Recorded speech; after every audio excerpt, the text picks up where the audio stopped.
Hello, everyone, and welcome to Whisperbank, our final session. Uh, all right. I am not only excited, I'm a little scared. To see what happens tonight. As we finally have made our way to the end of this arc. Um, very excited to see where you will all take this. And what, if anything, gets resolved. Um, so very few announcements tonight. The first announcement is that again, for those who don't know, I run a few D&D games on Wednesdays and Thursdays, 7:30 p.m. also same time. So if that is something you're interested in, please by all means join us. If that D&D is not your thing, hey, guess what? I do Magic the Gathering as well. That's every Friday at 8 p.m. It is mostly D&D themed now because of the latest set. But I promise you there will be little to no role play as I scream and curse at the screen. Because man, I suck. But I still have fun. I love the game. I play every week with some friends and some family, and you also get to make me talk in funny voices using the voice modulator that you've probably seen me use many times during this stream. So yeah, you get to do that, and again, also scream and curse. And it's really funny when I do that in a chipmunk voice. Trust me, it's hilarious. So yeah, so there is that. And also the very last announcement is I want to thank my players so much for allowing me to help guide you on this crazy roller coaster of a game that has led us to this evening. Because wow, I wasn't planning on half of the things that you guys decided to do.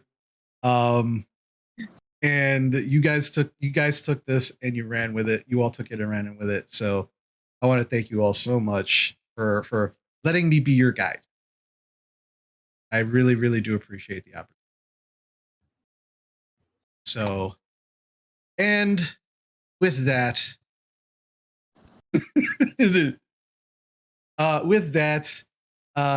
that is all the announcements that I have for the evening. We're gonna jump right into this evening. So last session, you had successfully, so it seems, destroyed what was the power system for Penta Systems. And this was being housed at the old West town that had gone defunct many years ago. But the power system wasn't exactly one of electricity, it seems, as for whatever reason that you have not ascertained as of yet, they were siphoning off something underground. Something that you had seen previously being poured out of the eyes of your first encounter with a hunter known as Loki. Something that also seemed to spew forth what Tiffany very quickly was able to ascertain as ghosts.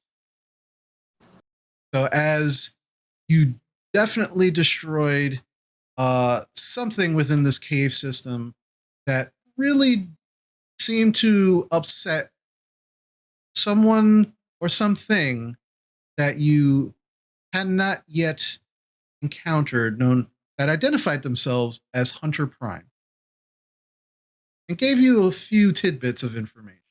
But it seemed very upset had done this. You made your way out of the cavern system along with two of the Murphy's werewolf pack, a Sonia Dean and a Javier Travis, both who helped you not only get past the guards as Mira and her band were an excellent distraction, but definitely were there to essentially back you up, while the rest of the pack, along with Agent Decker, decided that they were going to try and gain some kind of access to the building. So right now you have made your way to the van. You have driven most of the 2 hours going and coming back. And it is close to dawn.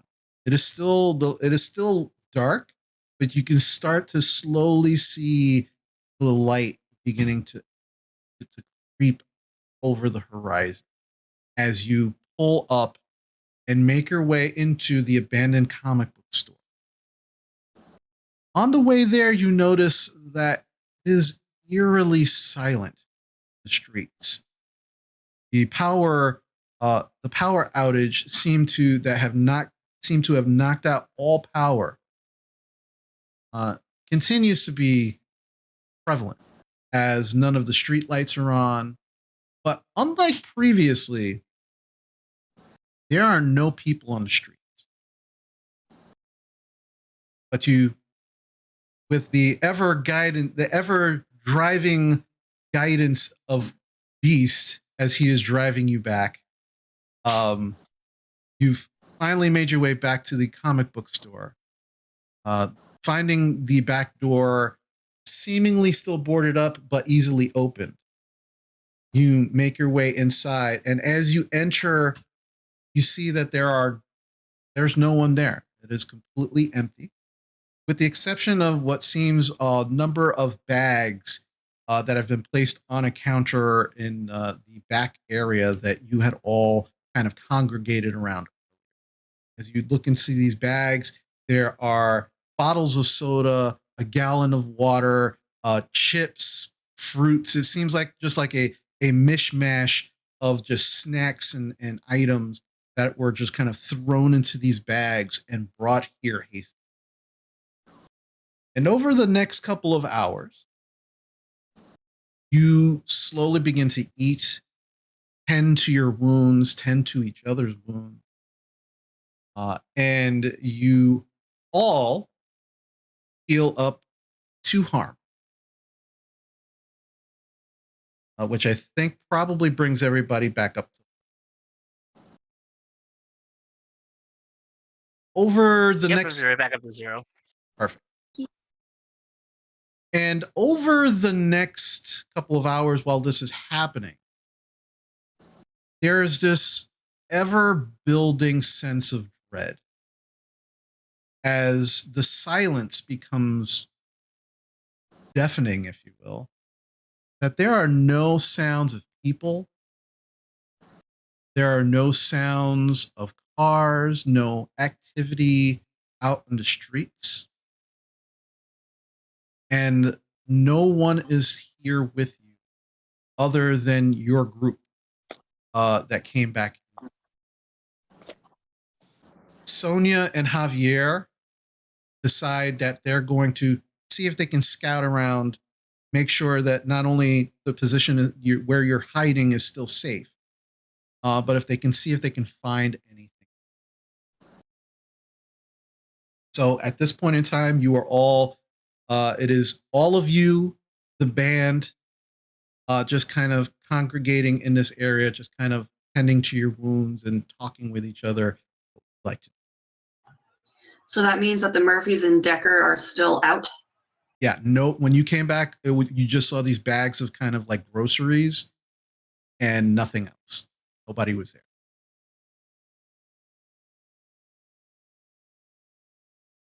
Tiffany.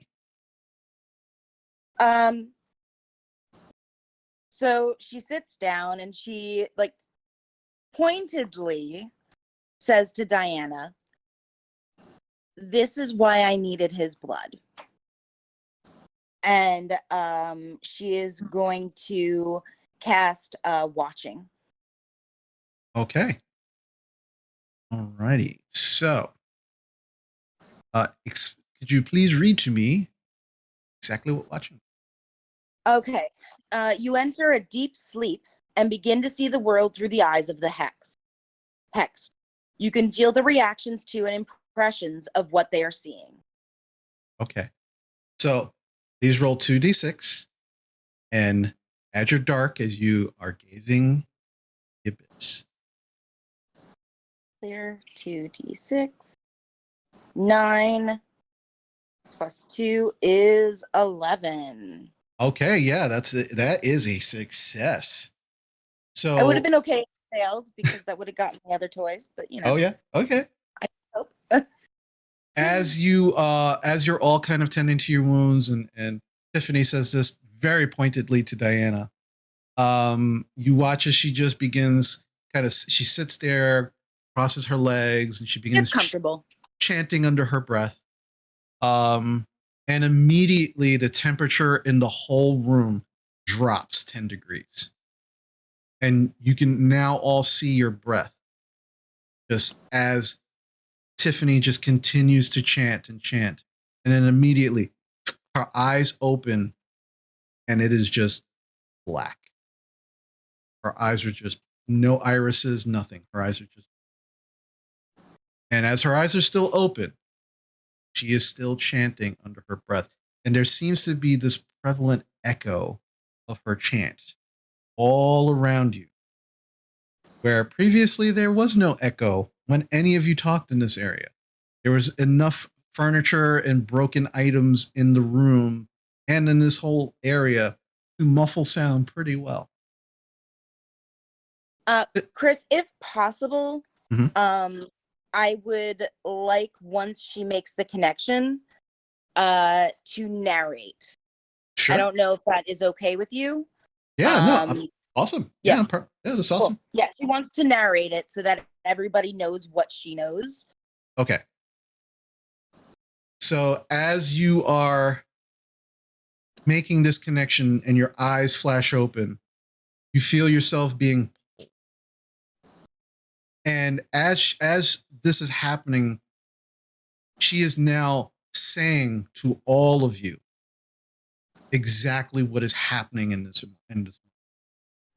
But her voice is still echoing slightly as she speaks. She doesn't seem to be responding to anything around her. Tiffany, you feel like you're being pulled, and as you feel yourself pulled out of your body through the front plate window that is boarded up of the comic book store, you are flying over the streets. And as you're flying over the streets, and you can see that the falling snow is now getting a little heavier. And then you feel yourself yanked further. And you find yourself in front of the Pentasystem building, which you have never actually been to before. But you know that it is. And you immediately see 4 bodies in the front of the building, just laying there silent in the snow, scarlet pooling below them, spreading like veins through the snow.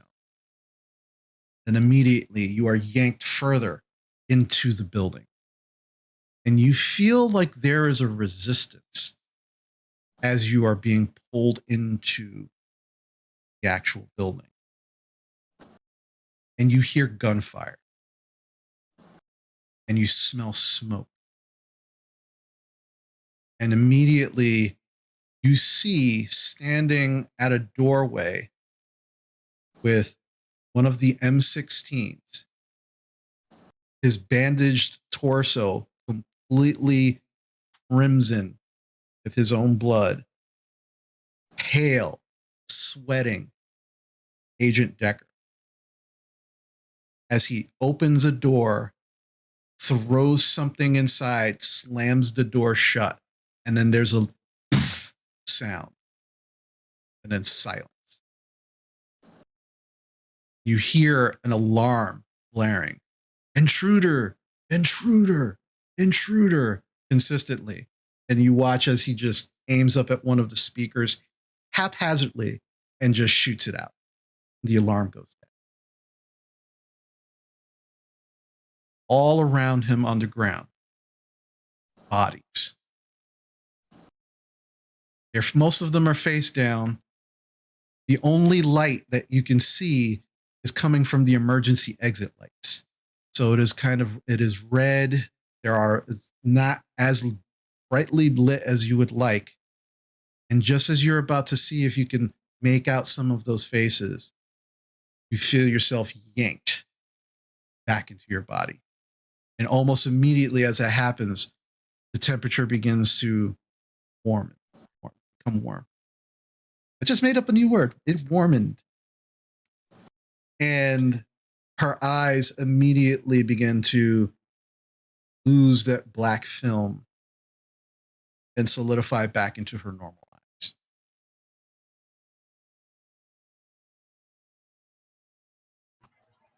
Did any Tiffany, of the bodies look like any of the pack? Not that you could see. Most of them seem to be wearing suits or some kind of uniforms, but you didn't see anyone that you recognized as the pack. Okay, that's good. Tiffany, what was that? What just happened?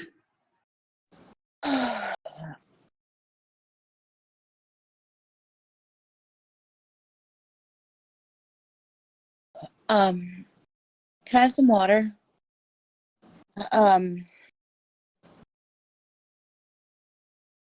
That was a seeing. When I have something of someone's blood or hair is best, I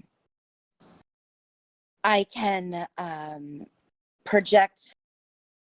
I can see what they're seeing. I can feel what they're feeling. What was Decker feeling? He was feeling anger. He was feeling rage, but there was also this very strange, in the middle of all that anger and rage, there was this calm. And that calm in the middle of all that anger and rage, that actually disturbs you more. That concerns me. Hmm? He's giving up.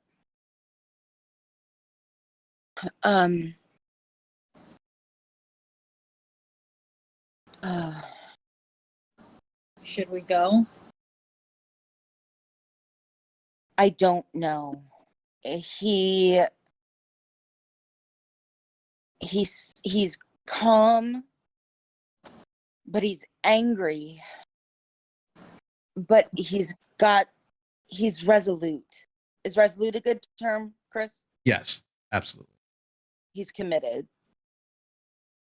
So he's gonna die there. He's prepared to. Okay. That- So reiterate my question. Should we go? I don't see the future. I'm not a Cassandra. Well, I think we should go and rescue him then. Yeah. I reiterate my question. Should we go?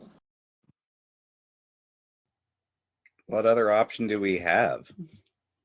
Sit here and wait to die, I guess. I think we should pack up, give it another 5 minutes to give Sonia a chance to get back. And then I think we need to go.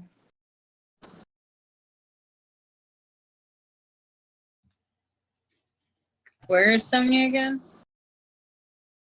Her and Javier went out to basically scout and make sure that you were all safe, like the location was still safe.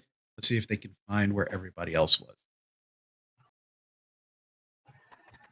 I'm with Tiffany on this. Let's pack up, get a little bit more, and go and finish this. Yeah, I agree. Wow. Mars? Mars. Sorry, that was Kate messing up. Oh, Mars. yeah.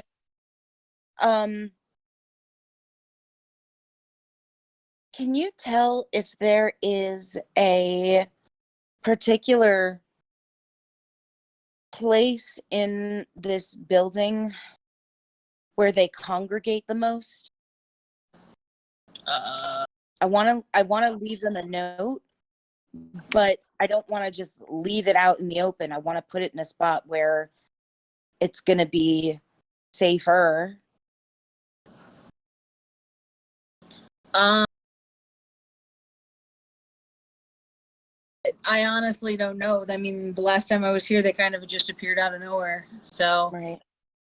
you could leave it on the chair. Yeah. I mean, it might be hard for them to get to it because, the silver. But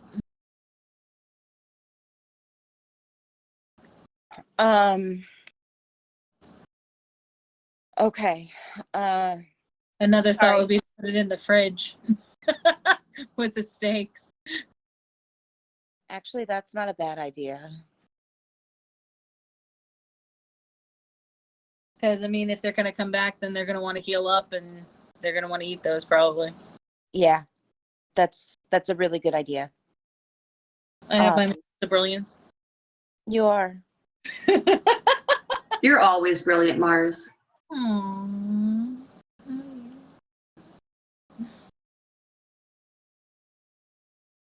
Sorry, I'm trying to collect myself. That was a really strong seeing. I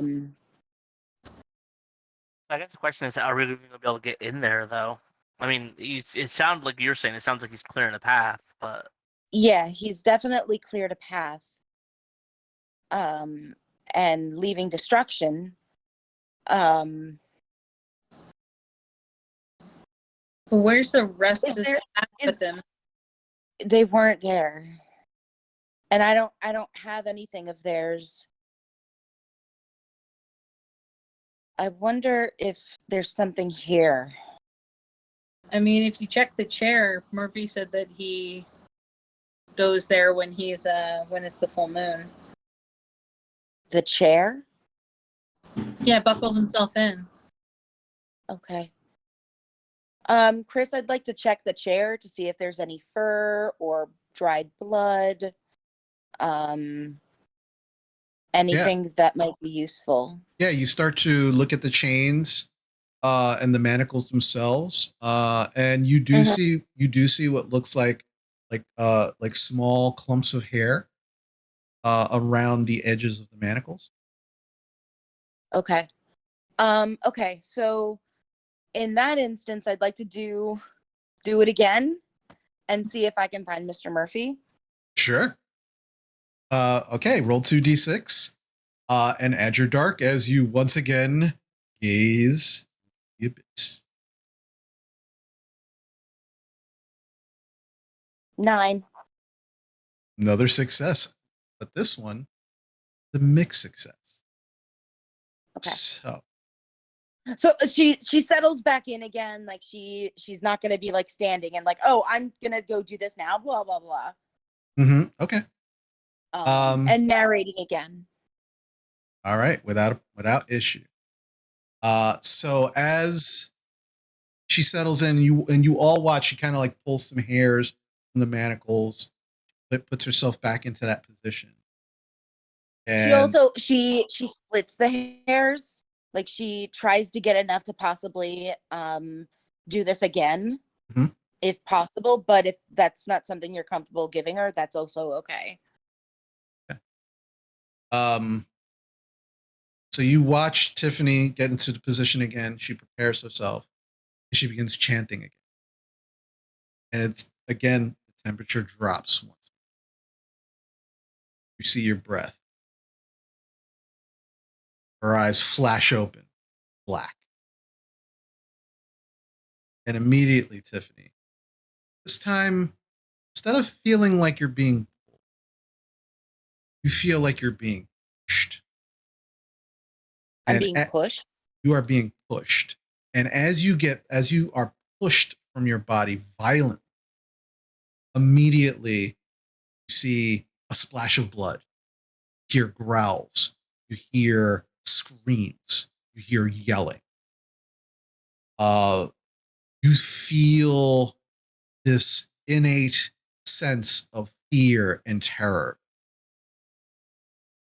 all of this is just washing over you in seconds. Like when you feel like you're getting ready to actually deal with one set of emotions, you're feeling another. You are all watching her as she's talking to you. She is now starting to convulse. And as she's convulsing and talking with you, Tiffany, you're all of these images are just being blurred in your vision. You are having a hard time separating them, and you're not sure at first if it's one person, if it's multiple people. Is this actually Mr. Murphy feeling this? You're not sure of anything until the very last moments of your vision, where you begin kind of pull back suddenly from the push. You actually have to force yourself to stop being pushed, and you literally will yourself to pull back. And as you pull back, you see Mr. Murphy standing behind what looks like a turned over car. He's actually like where the bottom of the car would be. He's standing behind it, and this car is actually blocking an intersection in the main, almost on the main road, coming into the center of town where Pentasystem's building. He is holding an M16, and you can see that there's actually fire starting to come up from the engine of the car that he's standing behind. He looks like he's counting himself, and then he runs. And then as he runs, he watches the car explodes. As the car explodes, Tiffany, you are brought back into yourself violently. You feel yourself get pushed back onto the floor. Amber's definitely holding her body though, like when she started convulsing, just to like be there. Okay. And Mars water for when she came out. Okay. While this is happening, then you can actually feel Tiffany, Amber. You can feel Tiffany's body very, very rigid as she was convulsing, and then as she comes out of it, her body goes immediately limp. And you all hear in that instant that Tiffany is thrown out of her vision, you all hear a large explosion. And it sounds like it's not very close, but it's probably maybe half a mile from where you are, based on the I'm sound. gonna take a look out a nearby window. You would actually have to go outside. All the windows are boarded up. So you would actually have to go outside to kind of like go around the corner to see. Yeah, I think this is worth popping our head out to see what's going on. You kind of open the door slightly, step outside, and look around the corner. As you look around the corner, you can see maybe, just about half a mile from where you are. You can't see the source, but you can now see black smoke coming up from where the sound, you guesstimate where the sound was. And it seems to be coming from like one of the streets. And as you're kind of looking and you notice this, you hear someone running at you. And as you turn around, you see Javier, and he's coming right at you. He's like, get inside right now. Get inside. You both run inside, and he closes the door behind himself, and he is just panting, just really, really heavy.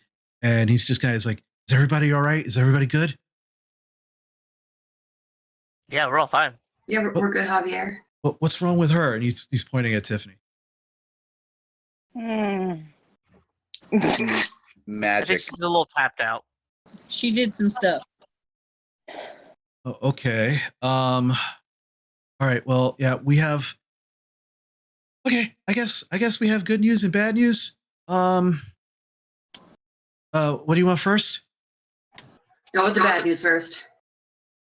Okay. Bad news is, we don't know what happened to Agent Decker. He got in the building. He's still alive. He's what? He's still alive. Okay. Well, okay. We'll switch that to good news then, I guess. All right. The other bit of bad news is that there's lots of hunters on their way here.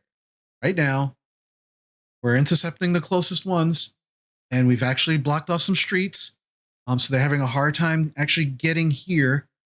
And we've been slowing them down. They just keep coming. So whatever you're gonna do, you need to do it now. Which leads me to the good news. Whatever the fuck Agent Decker did, you have access to the building. Only all of you, and he just points to all of you. Including the band? Yeah, he's pointing. Yeah, he's pointing to all of you. He's like, for some reason, there is this weird voice keeps coming over one of the intercoms that keeps saying all of your names and saying that they will only talk and deal with you. So whatever. Is it a female voice, Javier? No, it's not. It's like it's some weird like it sounds like a computer voice. Oh goody. You know, like that movie War Games, but just like with more personality. Just very weird. Oh yeah. Oh, that's not good. Amber, can you get some Excedrin out of my bag? Yeah, sure. Thank I'll go grab it.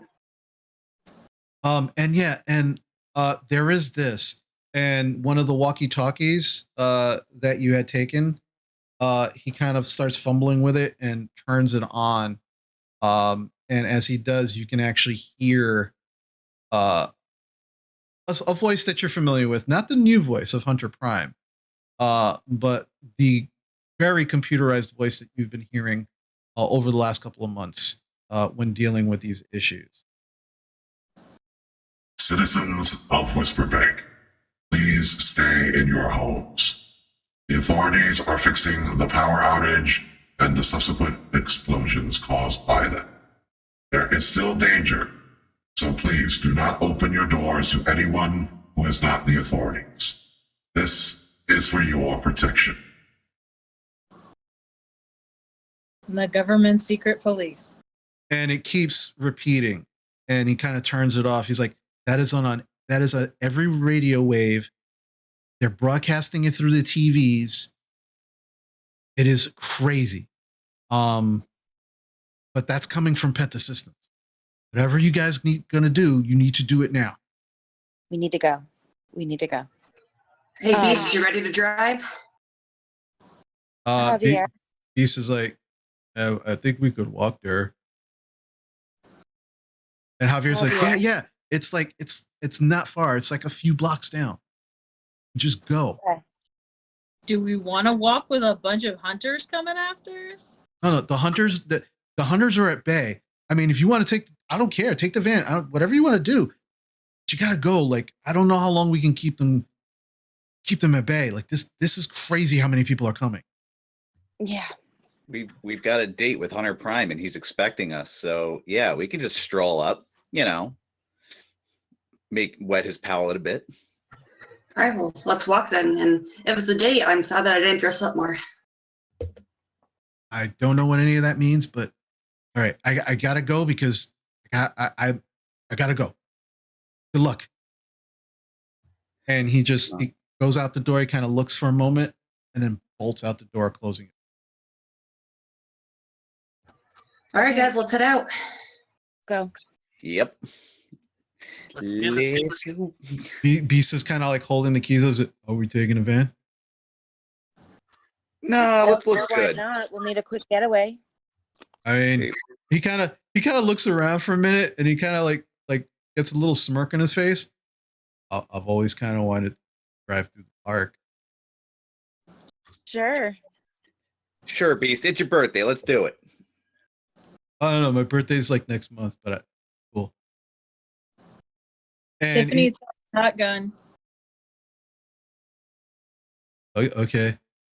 And he just like everybody, Brett and Kira are just kind of like looking around, and Brett is like, he's like chain smoking at this point and is just shaking as he's just like, We're good. Yeah. Let's go. You all get in the van. Beast turns on the car. It got the van. He looks at all of you. He goes, make sure that you're very buckled up because there are going to be some risers, and I'm definitely going to run through them, and you may get thrown around the vehicle. So for your safety, please make sure that you are all buckled up. I don't want anybody to get hurt. Thank you, Beast. We'll buckle up. Buckle up for safety. Buckle up. Buckle up. Yeah, everybody begins to buckle up, and Beast buckles himself up, and he's like, yeah, and he just punches the gas, and immediately he's just weaving in and out between cars, jumping up on the sidewalk, and immediately going through the park, the middle park that is kind of like separates a lot of the town square from the rest of the town. And immediately, like, he's hitting some bushes. There are some risers. You all get but kind of bounced around and jumped up, and you just watch him, like he's just like into this, and he's just driving through. And in like 5 minutes, you have just torn through this park. You've destroyed a couple of park benches, but you have immediately made your way to the front of Penta Systems, which is this huge parking lot, which he just drives over the riser, and it kind of heads downward. So you all feel for like a moment you're on a roller coaster, as that you get that stomach feeling of your stomach just kind of going up, and then you hit it, and then as you hit the asphalt, he just hits the brakes, and you fishtail, and you actually go a little further than you probably wanted to because of the fresh snowfall. But after spinning twice, you come to a stop. Perfectly fine, maybe 5 to 10 feet away from the actual front doors of Penta Systems. Beast, you're amazing. That was cool. Yeah, I like the part when I fucked up the benches. Oh, I feel a little sick. Just like them Duke boys, huh? Yeah.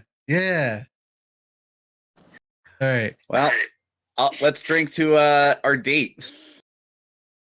Yeah, the band immediately, especially Brett and Kira, they just drinking as fast as they can, just like they actually pound 2 out while you are still on your first Mira.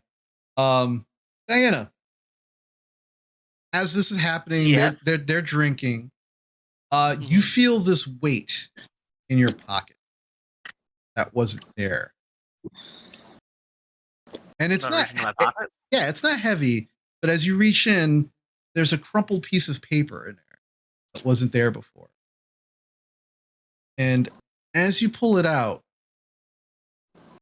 this is your map, your D&D map that you drew. Oh, it's like way back in the beginning? Hmm? And on the altar,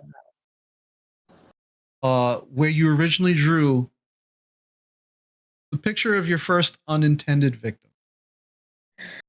You recall when you first drew the picture, it was exactly the way he had died, with a knife in the chest. Then when he saw the picture again, the chest cavity seemed to be more open, and his guts were spilling out. But as you uncrumple this piece of paper and you look down at this altar, on the altar, it just looks like skin hanging off of bone. The skin mostly frayed, as if most of its life force and energies had been sucked from it. And as you look at it and realize, I didn't draw this, you feel almost like the wind gets knocked out of you slightly. And then you feel that ever-present voice. This is not good. Anna, you and I both need sustenance. Strength is waning now. I need more, and you refuse to kill the Fae. She is right there. She will sustain you for the rest of your life. She will sustain me for longer. But you are going into a battle you do not understand, and your strength is going.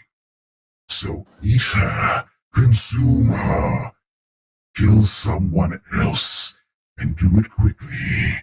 You will be as you ever were before you found me. Alone.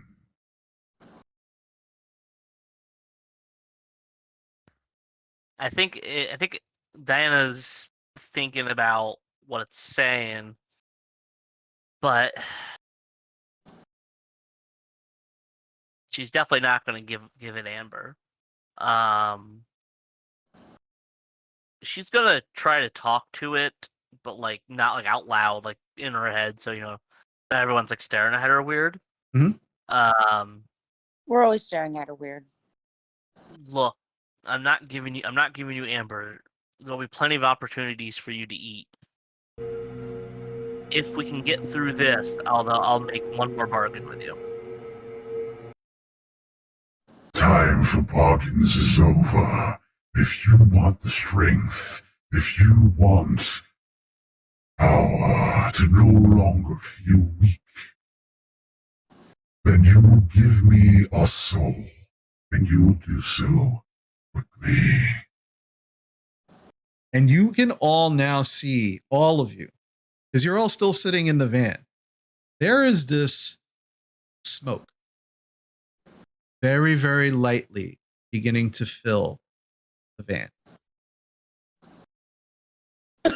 And as you're as you're looking around to see the source of it, you can see it emanating from Diana's eyes, slightly from the corners of her mouth and her ears.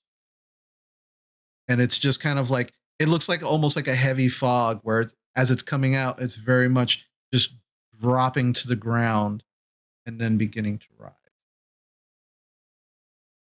And you all feel like you're beginning to choke on the smoke. Am I aware this is happening, or you are not 100%? You can see the smoke, like the haze, but you don't realize yet that it's coming from you. Diana, are you okay? What the hell's happening? I think so. Where's that smoke coming from? Is someone drop a cigarette? It's coming from you. Me? We should probably get out of the van. Diana, Yeah, let's do that. Diana, you are unaffected by the smoke. I'm gonna open the back of the van door. Okay.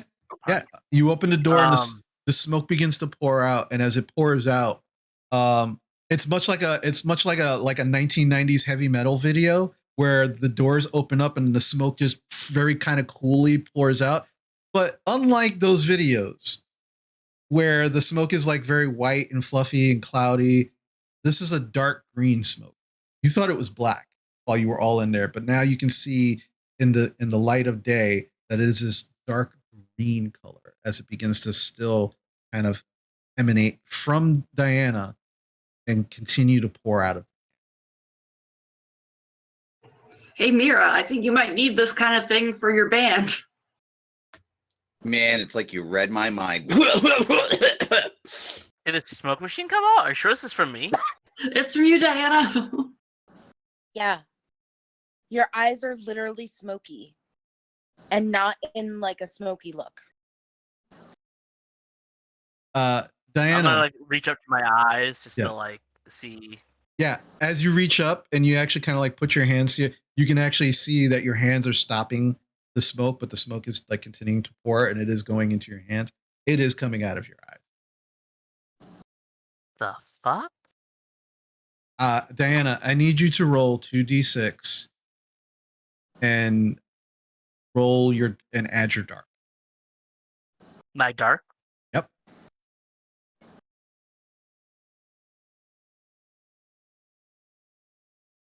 That is an 8. Okay. That is a mixed success. And I will tell you exactly what the success was. As you're all beginning to get out of the van and you're talking with Diana, that winded feeling that you felt, you actually start to feel better, feel a little stronger. And as you all begin to kind of like get out of the van, you can see that the smoke is starting to kind of dissipate and stop coming from Diana. And as you all exit the van, all of you kind of you're just kind of coughing. Beast kind of gets out of the driver's side. He's just like coughing. Kira is vomiting at the side of the van. The only person who has not left the van yet is Brett. And as the smoke begins to clear, and you all look inside, you can see that Brett is still sitting in his seat, unconscious, not moving. I'm gonna run back in there and grab him so I can try to pull him out. Okay. As you do, you have a hard time getting the seatbelt off of him. And you see that his hands look like they were wrapped around the seatbelt, and it looks like he was struggling to get it off and was overtaken by the smoke. You instantly, just with little resistance, break the buckle and rip it off and pull him out. You watch as Diana just almost like she's carrying like a doll, kind of carries Brett out of the van and puts him down. He's on the ground. Is he still breathing? You check to see. He is barely breathing.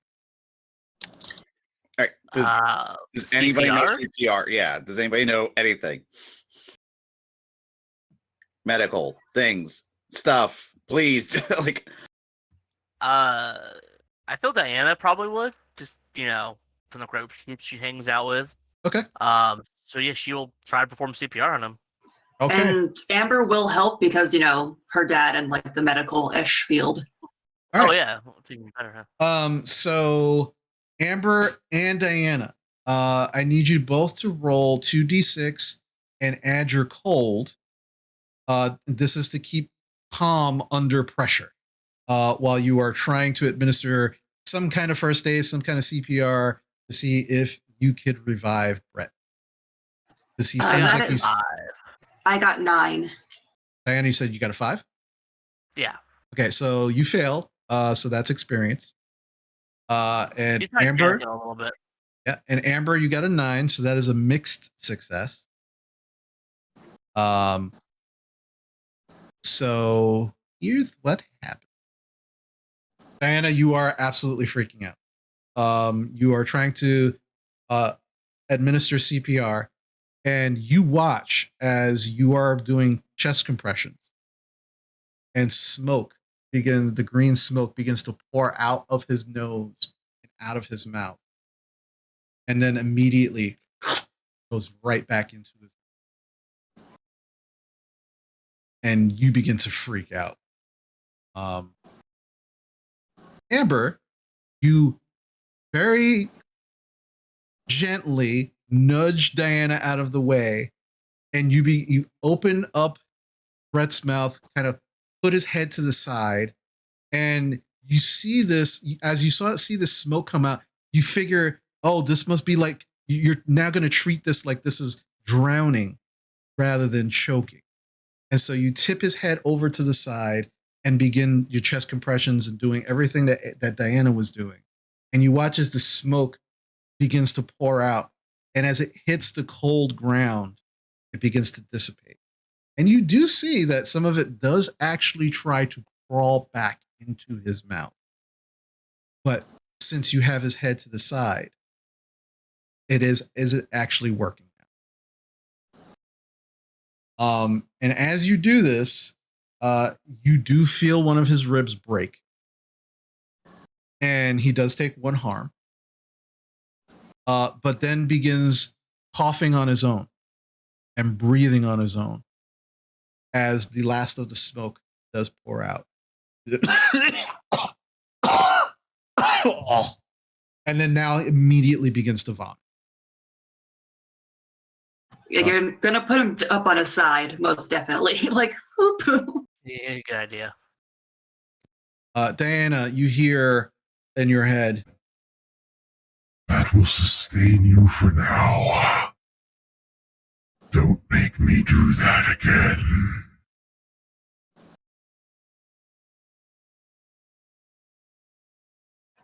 I'm gonna gently rub Brett on the back and be like, maybe, Mira, do you think it'd be okay to let Brett and Kira out here in the van? Oh yeah. No, they're done. They're benched. They're he didn't even want to be here. And Kira, you probably don't even want to be here either. So, like, what the fuck? Like, what am I gonna do? Force you in there? This is, I don't know. They want me for some reason. Like, you guys shouldn't.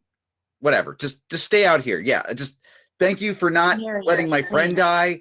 And like, what is that a thing? Like, Diana, like, is that a thing? Like, are you a smoke monster killer person now? Like, That's all new to me. That's never happened. so what the when we were back in that cave, that thing said something about you summoning something. Like, what is it? Is it a demon? Are you possessed? Like, what's the, is it some fucking Amityville horror shit? As It's far an as I exchange know, that actually puts her back to the group. it's a demon, or it was referred to as Jin, but that's unfortunately all I know. But I think it's getting desperate. I don't think it likes that we're heading towards this place. Like, the closer we've got into it, the more it's lashed out. Like, it keeps saying it wants more, it hungers more, but that seems to increase as we get closer like that. I think it's panicking for some reason. That's Basically, uncomfortable. Yeah, to me, it basically seems that it's scared. I mean, I don't know if scared's the right word, but it seems to be scared of whatever we're approaching. It's becoming desperate. All right, well, let's not stand out here and argue, guys. We can do that later. Let's get Brett and Kira into the van. Let's get everything all closed up, and let's head inside. Beast, are you still with us? Beast just kind of comes around and he's like, yeah, I'm cool. All right, guys. Brett is like, listen, I'm fine. Mira needs us. And Kira's like, yeah, no, we're coming with you. Like, it's fine. Like, yeah, all of this shit is weird. All of this shit is fucked up. But we're not gonna let you go in there alone, Mira. Like, that, you're fucking nuts if you think that after everything that we've done together, like, we're just gonna fucking leave you in the lurch. No, that's not the way we work. We're a fucking band and we stick together. Yeah, but guys, I mean, like, listen, I don't know what they were talking about with the whole Hive Queen thing. Like, I don't even have superpowers. I mean, like, Tiffany's can do spell casting stuff, weird spell casting. Diana is just Superwoman at this point. Mars is a freaking werewolf, and Amber's what fairy, fae, something. Faye. So, guys, like, look, I don't know what they want with me, but again, you guys we're not bulletproof, and I'm not going to make you go into hell for me. So, Beast walks over to you, Mira, and he puts a hand on your shoulder. And then he points to Mira, to Kira and Brett. And then he just looks you dead in the eye and he goes, we're your superpower. well, damn, if that doesn't warm my weird bitchy heart. Okay. Well, if that's what we're going to do, We all put our hands in the middle. We say, fuck these fucking fascist fucks. Because these Nazi hunter bastards are going down. And we're going to fucking shove our boots up their ass. And we're going to have our tits out while we're doing it. And we're going to fucking look good, strut our stuff, and fucking, all get laid after this. How's that fucking sound? That sounds cool. I can't say all that though, because I have to write that down. But that all sounded good. Fuck yeah. Shit. Wish I had my guitar on me. But fuck it. Let's do this fucking shit. And so with that, you all begin to make your way to the front door of Pentasystems building. As you get to the front door, the sidewalk on the front is just stained red. And you see there are 5 bodies on the ground. They all seem to be in various states of being shot, but they are definitely dead. And as you approach the door, you hear that zzz, buzzer sound and a click, informing you that the door is open for you. You all make your way inside. As you do, you are instantly hit with the smell of smoke, the smell of gunpowder, and the lights in here are all dead. There's just emergency lighting going on right now.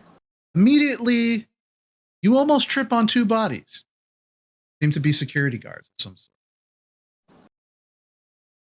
As you begin to look around, you can see there is a front desk ahead of you. Past that front desk, there is a long, narrow hallway. To the right, you can see there are the men's and women's room. And on the left, you see a door that's slightly open. And it says security. And there is a large smear of blood. And as you look down, there are 2 bodies right at that front. Which way would you like to go? If you need to go to the bathroom, now's the time. I'm Guess gonna you walk. just follow the trail of bodies. Yeah, I'm just gonna walk forward. When I get to 2 of the bodies that are at the security door, Mhm. I want to check them and see if they have anything like weird, like how we saw with Loki or anything. Yeah, as you kneel down, you don't see any weirdness, other than the multiple holes in their chests. It looks like everybody, literally every single body that you've come across so far, definitely been shot, multiple times. But you are kind of hovering over their bodies, and the security door is slightly ajar, and you can actually see into the security office, and there are rows of monitors that are currently on. Some of them are flashing with static, but there are others where you can actually see that there are cameras somewhere in the building that are on, staring at specific places. Decker's been here. Okay. Hello. Let's see if there's a camera on where the sheriff's department is. So you're Is all that our going. Jack? You're all going into the security office. Yeah, I mean, I think we should definitely stick together. Last thing we want to do is be caught separated. Yeah, let's see if they got some cool fancy magic batons. All right. As you're all making your way into the security office, Mira, you're familiar with a similar setup at the mall. You've been caught shoplifting there a number of times. Never got in trouble, but this is a pretty similar setup.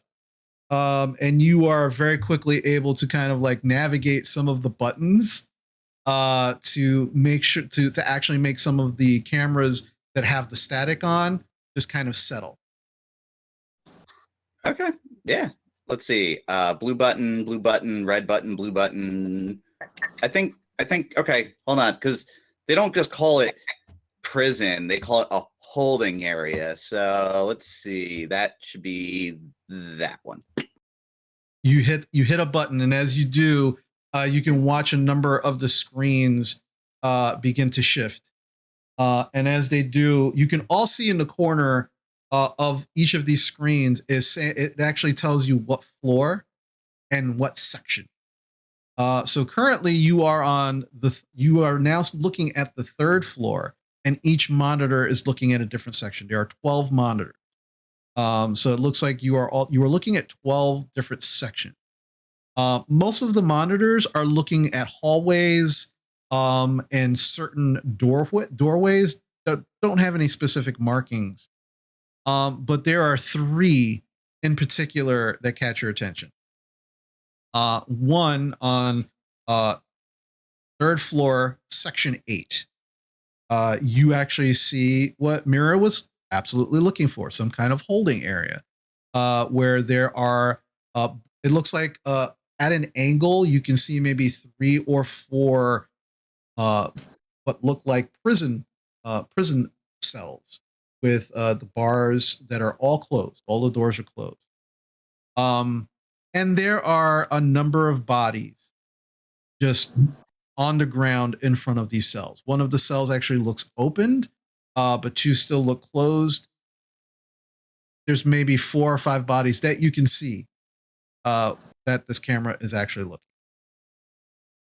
Section 10 is looking at a specific area. There's these 2 large double doors, and you can see there is a placard that is right on one of the doors, and it says Hunter Experimental Section.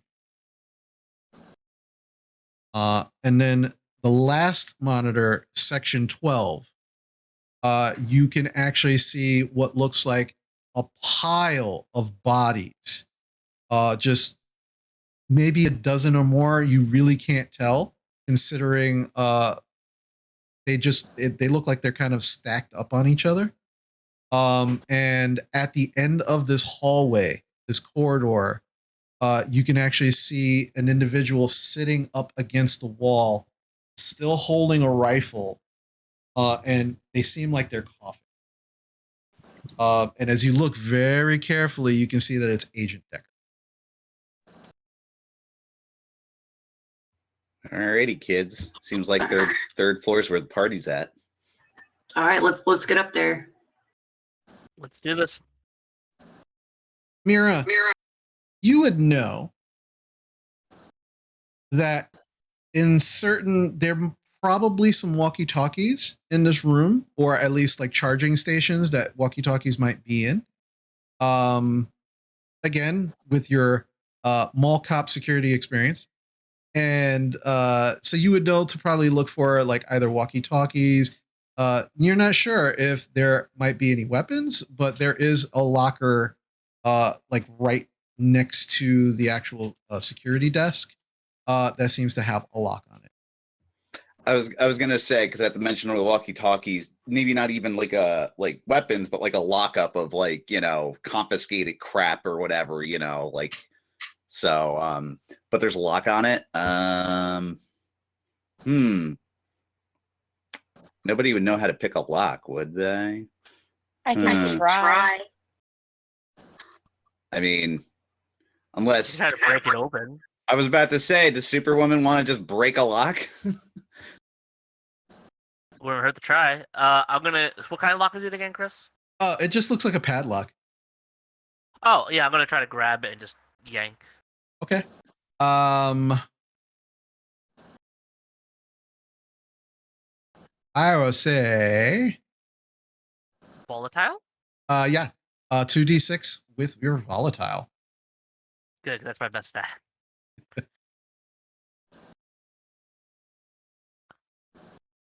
10. 10. That is a success. You watch as Diana walks over and she grabs the padlock and she yanks. And she rips the padlock and doors off of the locker. That's what I expected. Yeah, good. There we go. Man, Shall we? yeah, you broke that pinata wide open. All right. So as you open up the locker, this is where the walkie-talkies apparently are. There are 4 walkie-talkies, some in various stages of charging. You're not sure how long they've been on the charging station, so who knows? There are 2 what look like just nightsticks. And there's like this one thing there, and it's weird looking. It looks like a gun, but it has like a square front, and there's these 2 metal prongs at the front of it. Oh, Like a taser? Yeah, but during the 90s, that was very new technology, and not a lot of people would know it. yeah, that's definitely gonna be weird looking. So yeah, that looks like some Star Trek shit, right? Yeah, it does. I kind of like it. Yeah. It looks like it'll fuck somebody up. So who's a good shot? And You know I can, what? Oh, sorry, God. I can definitely take it if you want me to. I mean, Well- unless we want to give some of our non-super powered buddies, Kira, Brett, some firepower. Perfect. That works too. Yeah, that's a good idea. Kira, And then, Kira just instantly puts her hand open to take it. She goes, "I get the Star Trek gun, cool." yeah, you've been putting up with a lot of shit, Kira. So here you go. All right. Ooh, cool. Look at these buttons. And as she looks at them, there are these 4 lights. Like these 4 little green lights that are completely lit up. And she goes, "I wonder what that means. Is that like how many bullets I got?" I don't know, but just make sure you're not pointing it at us. Oh yeah. And she very Yeah, let's carefully, point that where you're gonna. very carefully puts it away from you. Yeah, because Definitely the phaser's not set to stun. I mean, it's still got prongs. Like those prongs suck, but like and what? It's got like 2 other shots besides the one in it. Or 2 canisters or capsules or whatever they are. Okay. I don't know. All right, Kira. Well, you're gonna figure it out, I guess. Yep, absolutely. And then there's 2 nightsticks. I don't know how anybody else feels about, beating a motherfucker, but Brett instantly takes one of the nightsticks. nice. And Beast takes the other. All right. Yeah. Non-monster squad is fully decked out. Monster squad, we are Perfect. monsters. I don't mean monster in a bad way. Just like I don't know. We're a squad. I mean, I can be monster in a bad way. And in a good way. In bed. Also that. Okay. So, Gals being pals, Gals being pals. all right. So, Mates. so what's the plan now that you have these walkie-talkies? And your band is outfitted with the latest in security tech. The 90s. Is there a map of a fire plan map of the building in the security room? Like, just so that way we get a slight, like, even though we have the cameras, just that way we know where the stairwells are, where the hopefully non-functioning elevators are right now, and all that other stuff. Yeah, there's there behind you, behind the actual door in the office is a paper map that shows the building, and it's almost like a blueprint, but blueprint light. It doesn't seem to have everything, but it has like the majority of different types of like how many floors the building has, where the staircases are, where the elevators are, those kind of. Tiffany, Is there a copier in this room? there is not. Were you gonna copy your butt? No, I was gonna make copies of the map. Oh, okay. I'm sorry. Listen, that's what I do. But so looking at the screen with the holding area, because you said there were bodies. Now, I mean, but the cells look open, so it doesn't appear that there's any like prisoners in there, i.e., the sheriff's office. Those bodies. Well, I mean, again, we don't know, but like basically, if we go there, we're anyone in there is either very dead looking or they've escaped. So it's like You're not sure. All right. All of the screens are black and white. You can see the bodies, but only one cell door seems to be open. The other two that you can see still seem to be closed. Okay. All right. I mean, I guess we might as well just scratch that off the list. So yeah, Mars, it's that holding area. That's probably where they had your dad, if he's still there or if he's not there. So we should probably go there. And yeah, trying to find the shortest route to it. Third floor. There's a stairwell. And all right. Oh yeah, and if we encounter Agent Decker, who seems to be doing some weird, Vietnam, thing up there, we should probably like yell to him before he shoots us. So just Is anyone else freaked out by that second camera? which one? The Hunter experiment thing? Yeah. I mean, yeah, but I think we should stay far Oh. away from there. Yeah, that just sounds bad. Like really Or bad. that's where the sheriff's office is. Well, I guess we're gonna find out. I mean, what's the worst they have? Ghost that we saw? Spooky cowboy ghost? Do you actually want to list how bad could it be? Because I can, and you'd be real sad.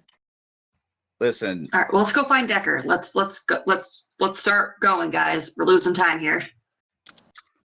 Are any of you? I know, Mira, you said you were still looking at the monitors. Is anybody else looking at the monitors? All this is Tiffany happening. is because she freaked out. Okay. Tiffany, you can actually see that Agent Decker has a radio, a walkie-talkie, that he's holding in his hand while he's holding the Mira? rifle in the other. Can I take one of those radios? yeah, knock yourself out. She turns it on. Listens. Yeah, you can hear some static, but you saw earlier Javier kind of playing, and as you look at one of the knobs, you can see there are numbers. There's the volume control, and then there are numbers that go from 1 to 10, and then it says channels. Okay. So she's going to turn it on, but not super loud, but loud enough to hear. And she's going to flip through the channels first to see which one the bad guys are on. Okay. As you begin flipping through, you get through channel 1, nothing. 2, nothing. Channel 3, you can hear the broadcast that you heard earlier. Channel 4, you keep going until you hit channel 7. And as you hit channel 7, there's this loud, high-pitched whine. And you all hear it, and it begins to hurt your ears. You immediately switch it, channel 8. And as you do, you can hear, for a moment, it doesn't sound like anything. It sounds like the static, like the other channels. And just as you're about to switch channel 9, you can hear what sounds like something click on and someone breathing heavily.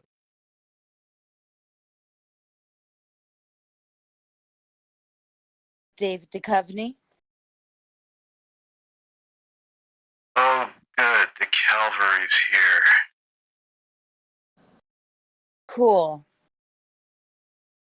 The channel before this had a really high-pitched shrieking noise. Yeah, that's the frequency they're controlling some of the hunters on. Okay. Have you found the sheriff's department? Have you found the cop? Yeah. Anything?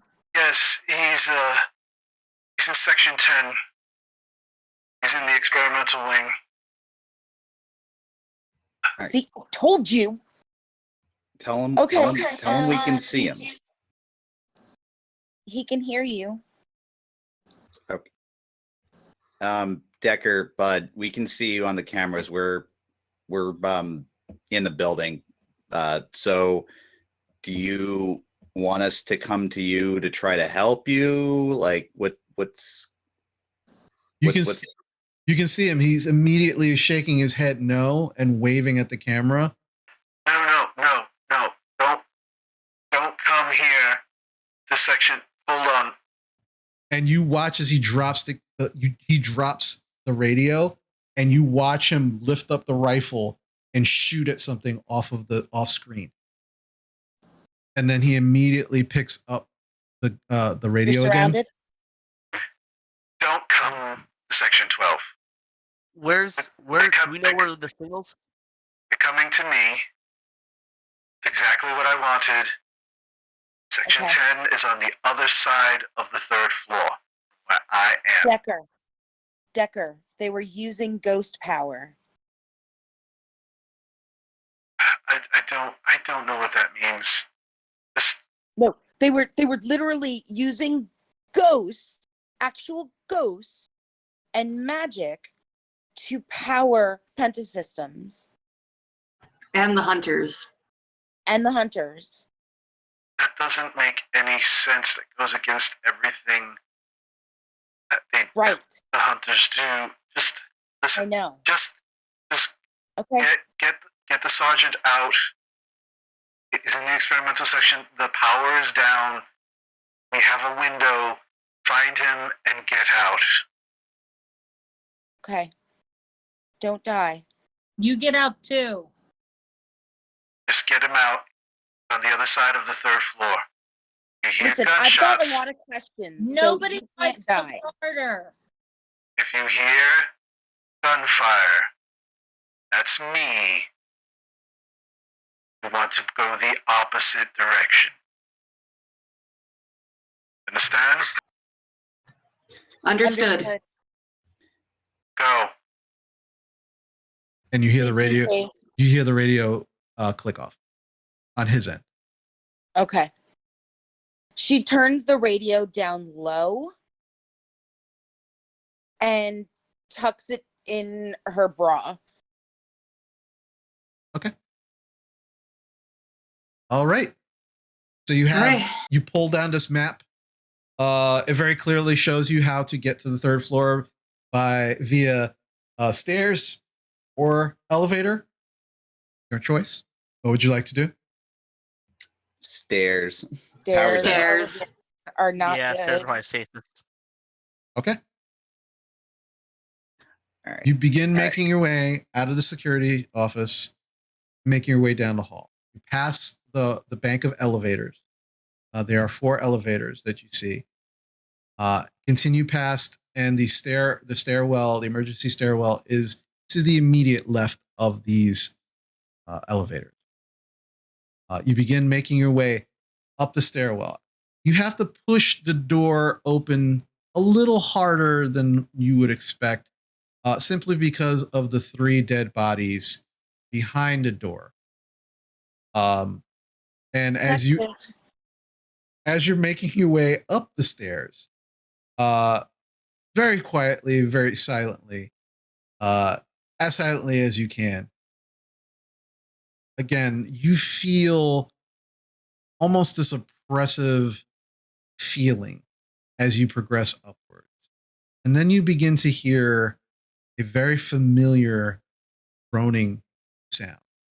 Same sound you heard in the cavern when over at the Wild West town. This very, very almost low feeling in your chests. Tiffany? She's gonna immediately start looking for the spell. Looking for the circle, the spell, Okay. Because if it's sounding like the cavern, that means that there's probably some sort of hoodoo, voodoo, magic shit. Okay. As you continue to make your way up these stairs and this drone is getting more pronounced, Tiffany, you are watching intently, looking for any signs. You don't find a circle or see anything of that nature, but you do see similar looking pipes that are now becoming more pronounced as you got to the second. They seem to be actually coming out of one of the walls, the sections of the walls, and making their way up as you're walking up the stairs, going further up to the third floor. She's looking like behind them. She's touching the pipes. Like she is. Yeah. You don't, again, you're not finding anything on the pipes themselves or on the walls behind them, but you can feel there is like a vibration coming from the pipes. Like the pipes themselves. Yeah. The pipes themselves. Is that what the pipes sound like? Yeah, the pipes sound like a motorcycle, like very much like motorcycles. You can feel the vibrations in your hands, but this is definitely where the sound is coming from. It's emanating from these pipes. Hey, Tiffany, what if we busted the pipes? I have no idea. Well, I mean, like, isn't that was it the other place? Like, no, at the battery station, there was an actual circle.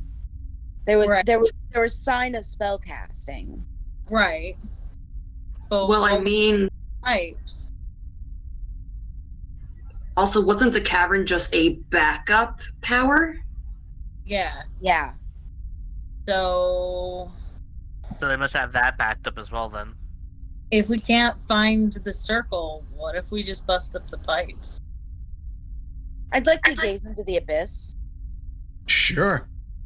So roll 2d6 and add your out dark. my book. I want to see if Mom's there. Okay, are you asking Mom a specific question? She's just gonna open the book and see what happens. Because she doesn't know how this works. This is a new thing. Okay. So yeah, let's see what happens. Got a 14. Oh, well, I think that's a success. I think that's a success. Yeah, I know, but I wanted a failure. So you go into your bag. You go into your bag, and you open up the book. And as you do, it opens immediately. And then the pages begin to that blank, empty page towards the end of the book. And it's strange, but you can almost feel like the book is staring at you, kind of waiting for something. And then immediately the abyss, and the abyss stares back. Is that what you just did, Chris? Then you immediately start to see writing. Starts to come up onto the page. And it says, "Yes, sweetie?" Question mark.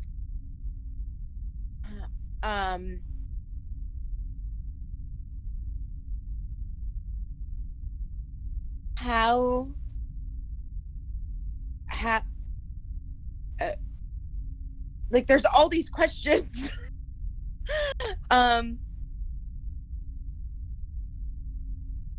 Is breaking the pipes a good idea or bad idea? There's a pause for a minute. And then almost excited and hurried, the writing comes back. Yes, great idea. Break the pipes. Crush it. Hey, Diana, you want to help? Absolutely. All right. All right, so Diana and Mars, please roll 2d6 and add your volatile. I get a +3? Yeah, +3. 8. 9. Ooh. Can I try and crush it too so I can fail? This is less of a Tiffany situation and more of a Mars Diana situation. I All just right. want to fail.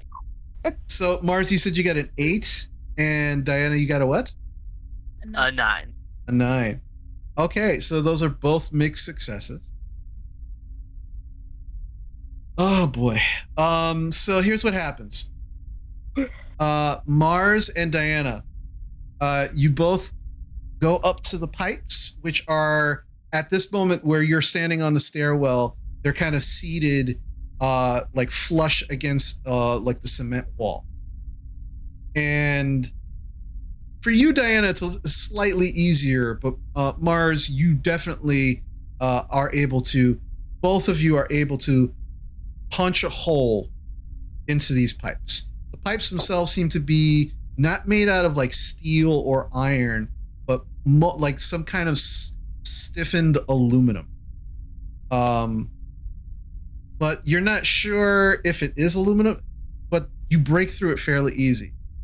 And then almost immediately realize the immense pressure that was placed within these pipes. You both get pushed back by this sudden geyser of thick, viscous, clear liquid. And as you get tossed, who did we lose? Oh, we lost Mira. Oh no! There's Mira back. Hey. Keep going. Yeah. Viscous stuff. Viscous fluid. You get knocked down the stairwell. And you both take 1 harm. As you are knocked to basically down a flight of stairs. And these are not insignificant stairs. These are concrete steps. But you also realize at the same time that both Brett, Kira, and Beast were also hit in that deluge. Thankfully, they landed on the both of you. And so they don't take the damage. But as you both get up and kind of begin to kind of brush yourselves off, you see that Beast, Brett, and Kira are laying still and prone in the positions that they just landed in. And they are unmoving.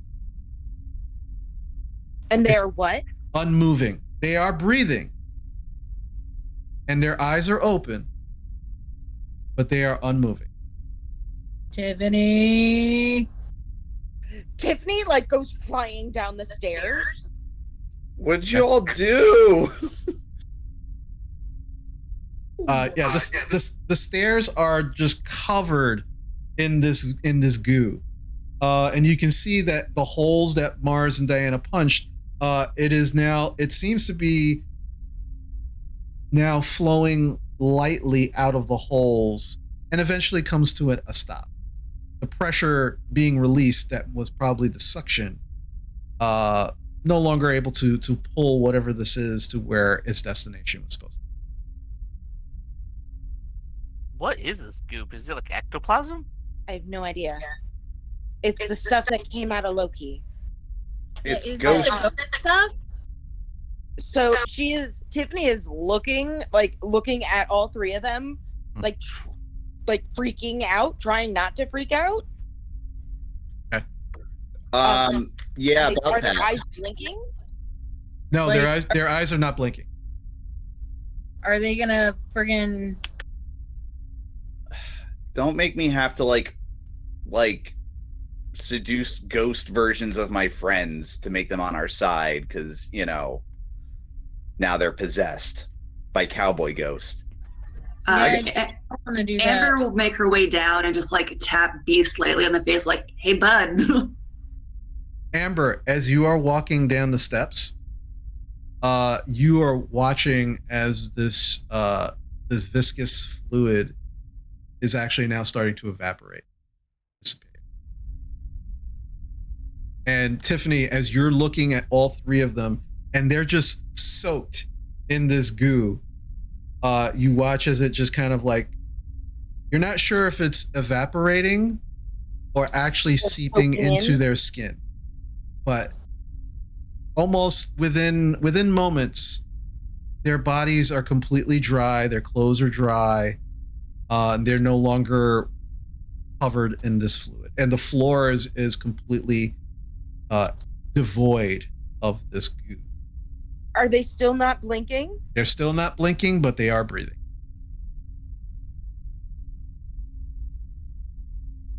All right.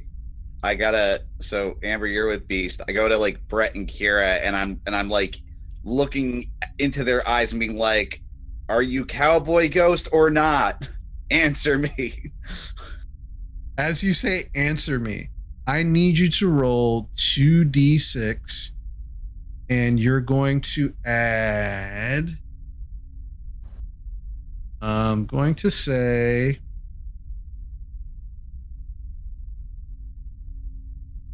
roll. You're going to add your hot Okay. because you are the leader of the band. All right. Let's see how this goes. Okay, not terrible. Let's see. That's 8 plus 2, so that is going to be a 10. All right, that is a success. As you say, answer me, you watch as all three of them sit up at the same time. Very creepily. If he shrieks. You watch as their mouths open, and you hear, Oh no. I'm going to kill you guys. I'm going to kill you guys so bad.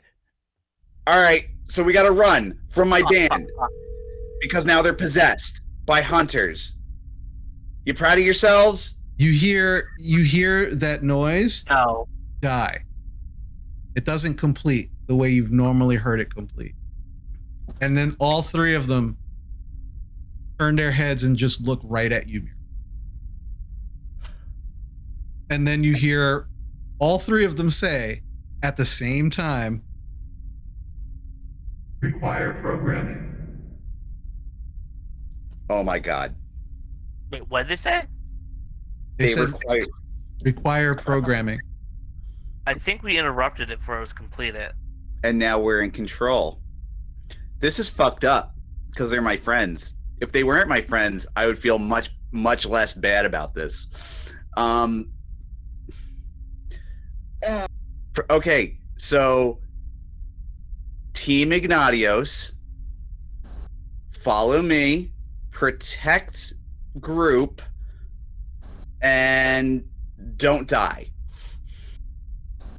There's a moment where you watch all three of their eyes begin to kind of like rapidly move.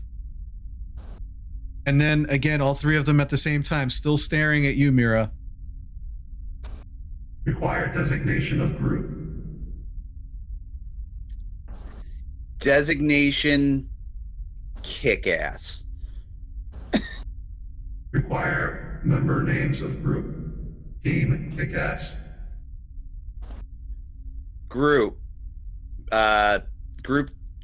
members: Mira, Amber, Mars, Tiffany, Diana, and then I point at them: Beast, Brett, Kira.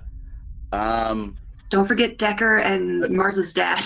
Yeah, I was about to say, one Agent Decker, male, older, has gun, friendly-ish. And then Sergeant Mars, what's your dad's last name? Kiaya, I think I heard. Sergeant Kiaya, Sheriff's Department, Whisperbank Sheriff's officers, because there might be more than one. So we got to get those guys. Those guys, important, good people. Pentasystems bad. Pentasystems not in group. Pentasystems bad guys. There's another moment where all of their eyes begin to twitch and move rapidly, and then they all stand up at the same time. still staring at you, Mira. And they all say at the same time, Designations accepted. Programming accepted. Guardian protocols engaged. Continue. Oh. God, I really hope there's a way to reverse this. I really hope, because Jesus Christ, if my friends are now fucking ghost robots, I lost my entire band. And I am not ready to go solo. We'll find a way to reverse this, Mira. I just want to go on the record. I had nothing to do with the pipe. I didn't want to touch the pipe. And ghosts are bad. I don't like ghosts. Anyway, let's get this fucking, let's go to the experimental things. Let's go.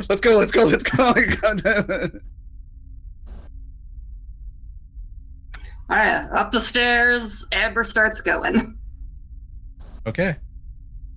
Amber, as you are making your way up the stairs and you are watching how creepily Beast, Kira, and Brett are moving in tandem.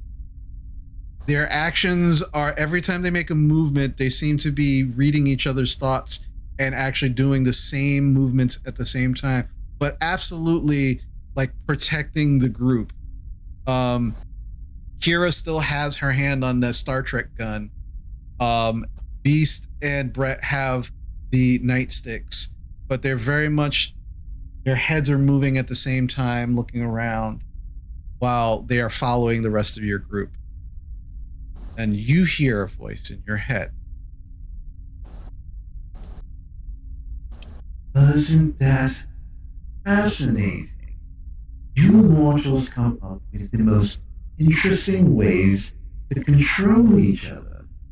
I would have never thought of using. So, let me tell you, my dear, if you decide to work for me, the things not only could I show you, but if you bring me the source of this fascinating little whatever it is, we could do wonderful things together.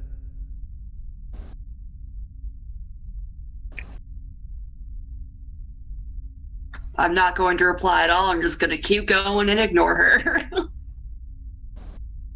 And as you all continue to make your way up, you are now at the 3rd floor.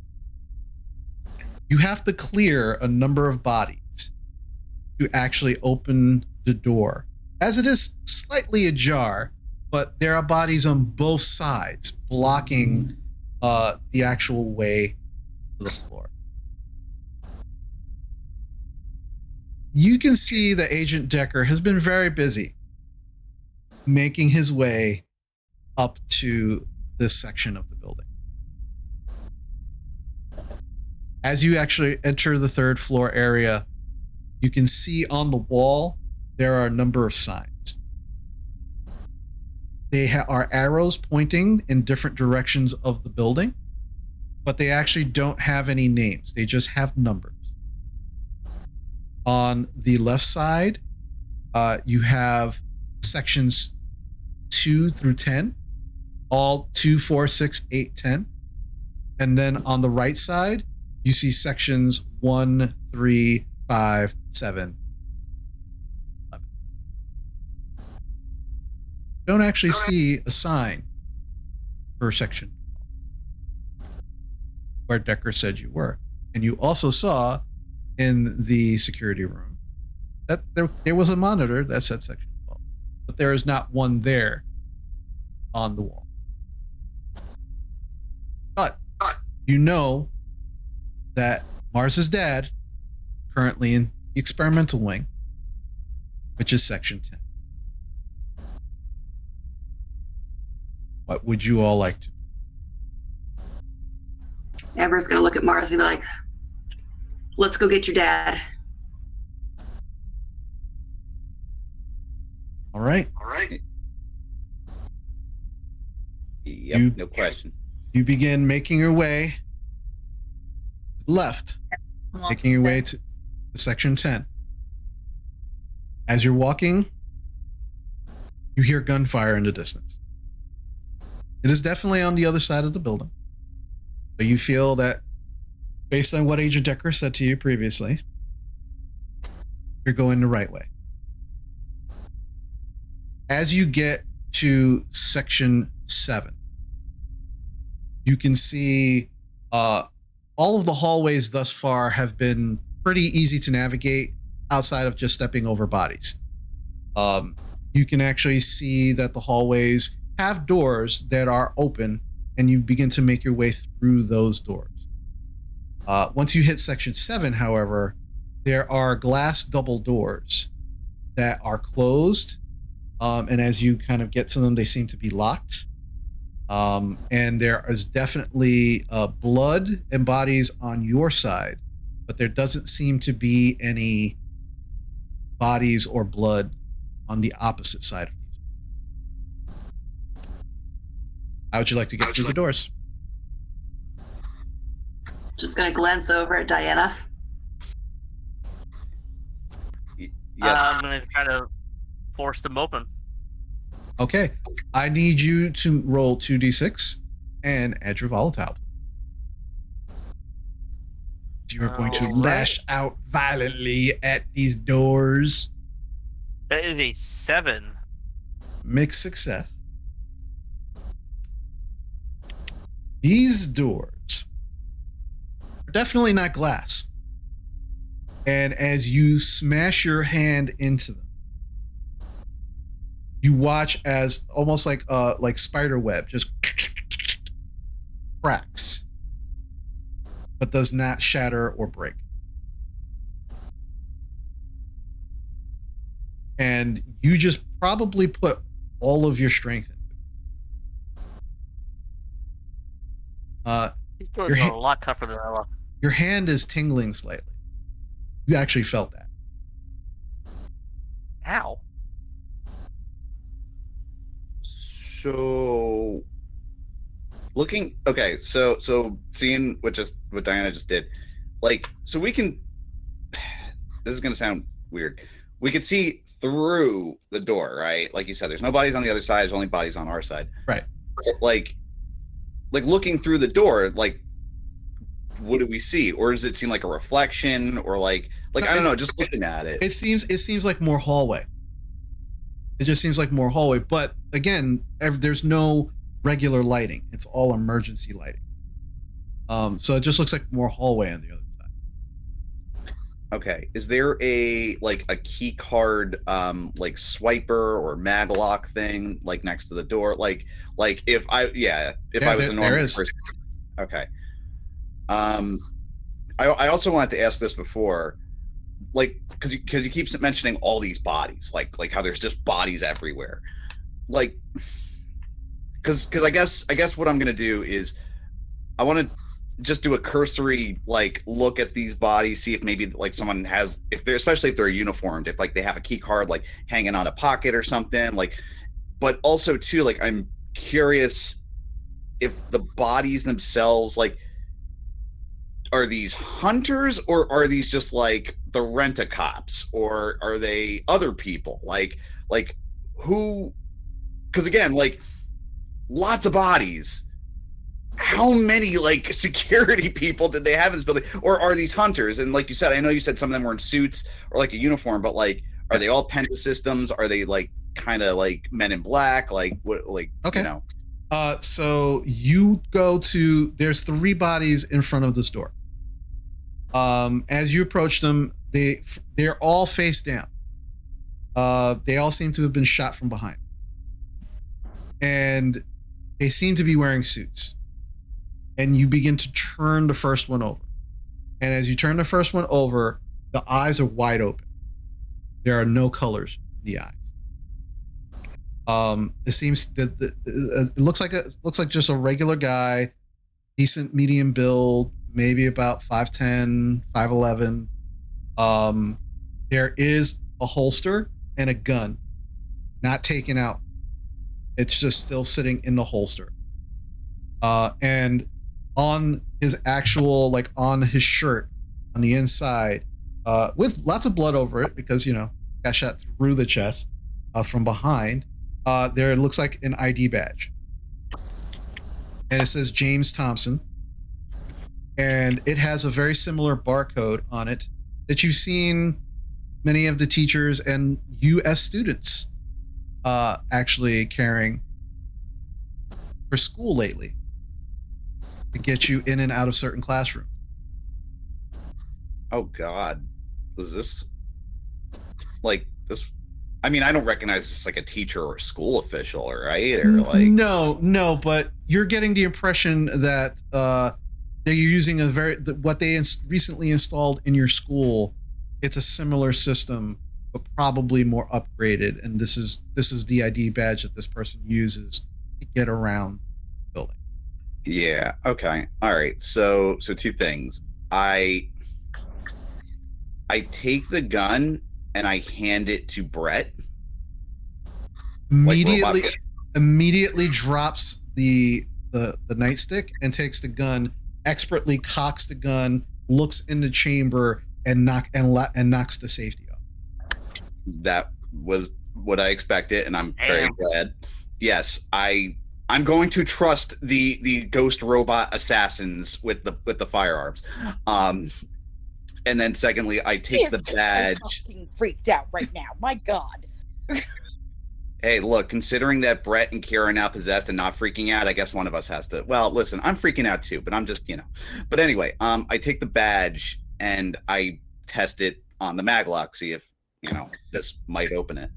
You test it and it goes, eh. Doesn't sound like a positive sound. Yeah, no, I figured as much. It was worth a shot. All right.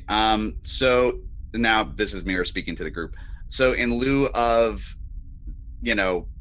this whatever glass, not glass, because goddamn Supergirl over here, our master key can't get through it. We're probably gonna have to find a badge that works. I don't know. I mean, this guy goes back a little bit and starts picking badges off of people. Okay. Is anybody else doing it? Yes. Yeah, that's a good idea. Okay. Is there on the badges, does it like look like there's a system that's like, oh, this is green, maybe this is higher than this one? Or are they all just pretty? They all seem pretty standard. You at this point with the barcode doesn't even have numbers on it. It is just like a barcode. And so there's no rhyme or reason that you can see, but you all begin essentially rifling through the bodies, and in your immediate area you have about 7 bodies, and they all are similar to the one that Mira turned over. Some of them are men, some of them are women. You turn them over, and their eyes are just completely white, no colors. Their eyes are not closed, they're all open. And you begin kind of pulling off badges. Some of the badges actually have bullet holes through them and are no good. But as you finish up, you have a total of 5 more badges that you could try. And you begin kind of like swiping them over this reader. And as you get to the 4th one, you hear it ding, and the doors slide open. They don't look like they're supposed to slide open. They look like they were regular doors that kind of opened in or out, but they slide open. I'm convinced we're in Star Trek, but well, wasn't there a quote or something about technology being, like magic or something like that? Anyway, so maybe we're dealing with both. Anyway, okay, let's find out what's behind door number whatever 10 things. All right. You begin to make your way through the open doorway. And as you do, the smell of like gun smoke and all of that, you can still hear this hum, which is odd because you feel like, didn't we break the pipes? Why is there still a hum? But the hum is now more intense in this area. And as you're making your way about halfway down the hallway, one of the monitors flashes on, and you can see that blue swirling behind it. And as you stop, not knowing what the hell to expect, you hear, He knows you're here. It's a trap. You have to run. and as that said, and you all recognize June's voice, you turn, and down the hallway, the doors close. And immediately you see ahead of you 4 shadows walking towards you. Brett, Kira, and Beast immediately push you all out of the way and get in front of you. Brett has the gun, Beast has still has a nightstick, and Kira has her Star Trek gun. And immediately they could get in front of you. Threat assessment engaged. Threat to primary group. Battle commencing. And Brett, Kira, and Beast run at the 4 shadows coming at you, and until they actually disappear, and all you can see is shadows, and you just hear gunshots, and then a cracking sound, and then a sound, and you can just hear it, just basically the sounds of fighting. You don't hear grunting, you don't hear voices, just impacts, gunshots, and just fighting ensuing. God. And that is where we're going to take our break. God. Man. Like, if we could, like, get an army of that, but not a bunch of hunter assholes, man. If we can get an army of that are not the band, that'd be great. That'd be real cool. That's the thing. I would like to not care about them. Yeah, I mean, that's the thing. Mira's morally gray enough that if it was anybody else, she'd be like, damn, I really should have been recruiting, because goddamn, like, oh yeah, Joe, who works at the meat market, yeah, just go, Joe, go, just yeah. All right. So with that, we're going to take our break. We'll be back in a few minutes, and we will see what happens from here. So we will be back. See you then.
Hi, everybody.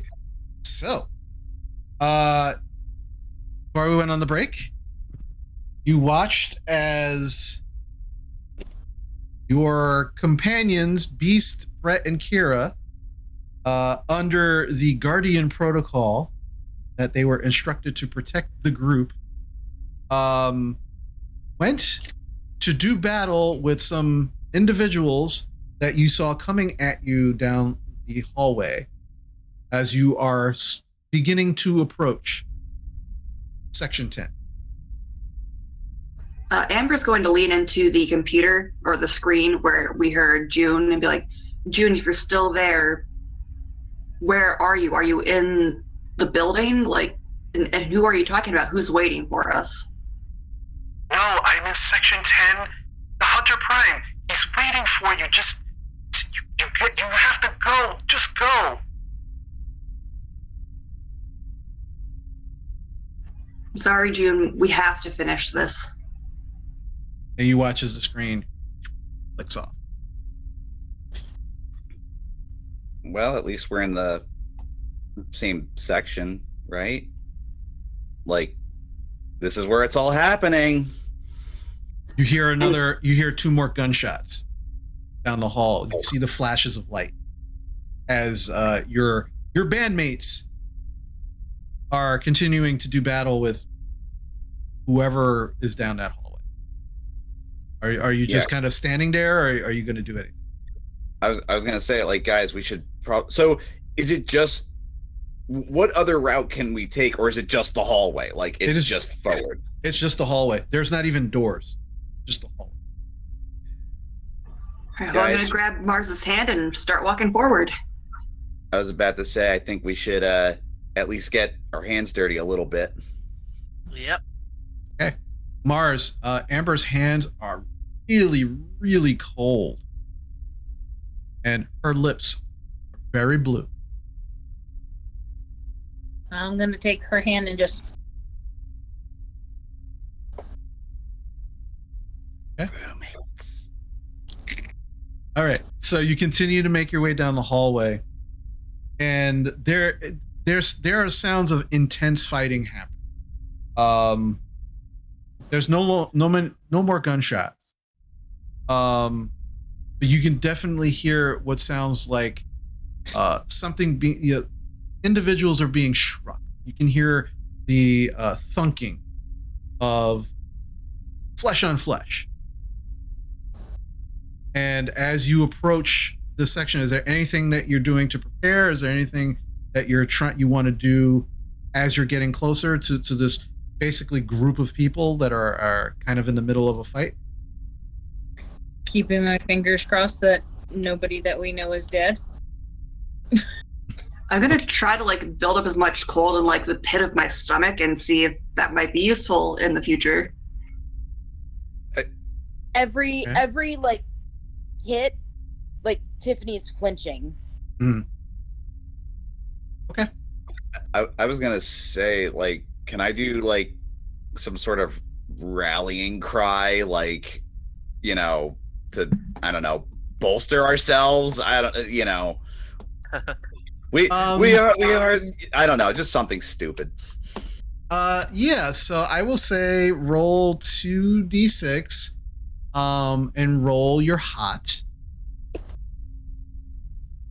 And let me know what you get. It's not great. That is a 7.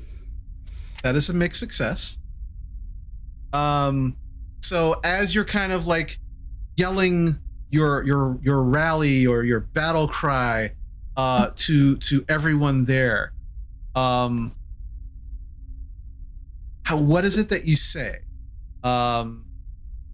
Because this is going to be a little interesting, because you get 3 options on a mixed success like this.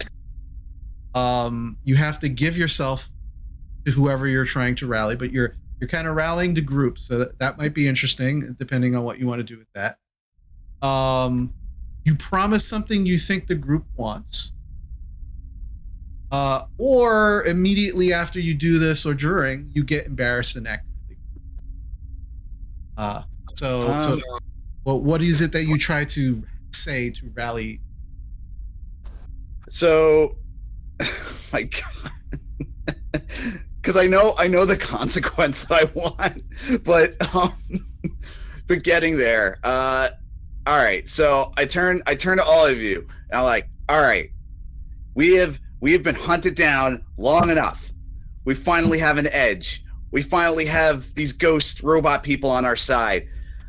It's time we say enough is enough, and we kick this Hunter Prime square in his balls with magic and fist and smoke and whatever other bullshit things we were born with.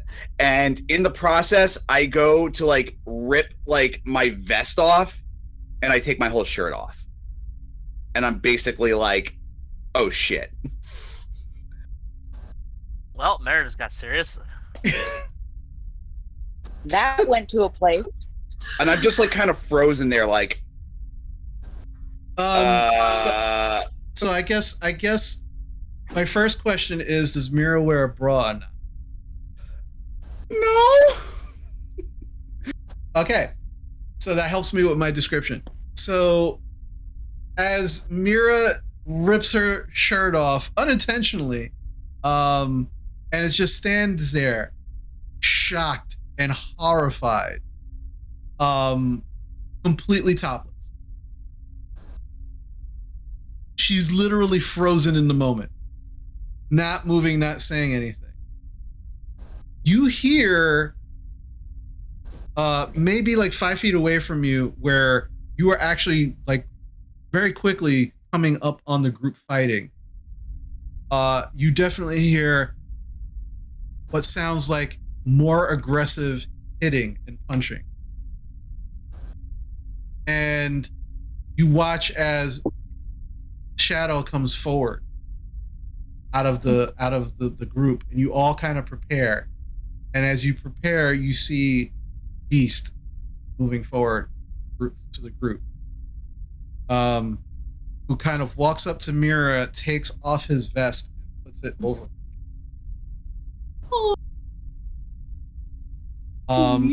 And then you look, and you can see that Beast is missing an eye. And there seems to be just blood kind of pouring out of the front of his chest. But he's just holding his vest over Mira's chest. And as you're just kind of standing there like in shock of seeing him like this, you watch Brett and Kira come away from the fight itself, which seems to have subsided. Brett is standing there. He's got some cuts and scrapes and scratches. He does have some blood on his face. His right arm is just limp at his side, unmoving. But he still has the gun in his hand, but it's turned around, where he's actually holding the actual barrel of the gun, and the actual handle of the gun is just filled with hair and blood. Kira is kind of moving forward to you, and she's got blood all over her, and she seems fine outside of just the blood on her. Like, you can't see anything out of the norm of her. But you look past them, and the four figures that they were fighting are no longer. They're no longer there, no longer moving. No longer moving. Do we recognize the four figures? They are in suits, very similar to the bodies that you found. That you've been finding as you're going through the building. None of them that you recognize. Amber's gonna walk up to Beast and just double check that wound that's pouring blood. How severe is it? Oh, his eye is gone. No, I mean like the wound that's bleeding. Oh, the wound is bleeding. As you check it, there are 2 holes in his chest. Look like bullet holes. What if I look around the back? Is there an exit point? Nope. This is gonna be real bad when they come back to reality. But I don't know if it's safe to remove the bullets that are in Beast. Maybe we should. Okay, so like I'm wearing his vest, and I'm just like, No, you're not wearing his vest. Oh. He is holding it over your chest, and Oh. everywhere you move, he's moving with you, holding it in front of your chest. okay, so I go to put my shirt back on very quickly, just like okay, all right, show's over. Okay, so He takes his vest and he puts it back on. okay. All right, I like the moral compass that is also installed with these ghost robots. Okay, so let's proceed forward. Let's hope they don't seem to be kicking or screaming or crying, so let's take that as a good sign and keep moving forward and freak the fuck out later after this. I don't know. I'm kind of freaking out right now, just a little bit. Yes, I don't like the fact that one of my best friends is missing an eye, and this is gonna end horribly. And I don't even like the fact that they went and fought for us. But Is there any way we can stop the bleeding? You can certainly try. Who wants to try and stop the bleeding? Okay, Tiffany, I need you to roll 2d6 and add your cold, because you are trying to keep calm under this pressure, and you've been freaking out this whole time. Yeah, she has been. Just smidgen.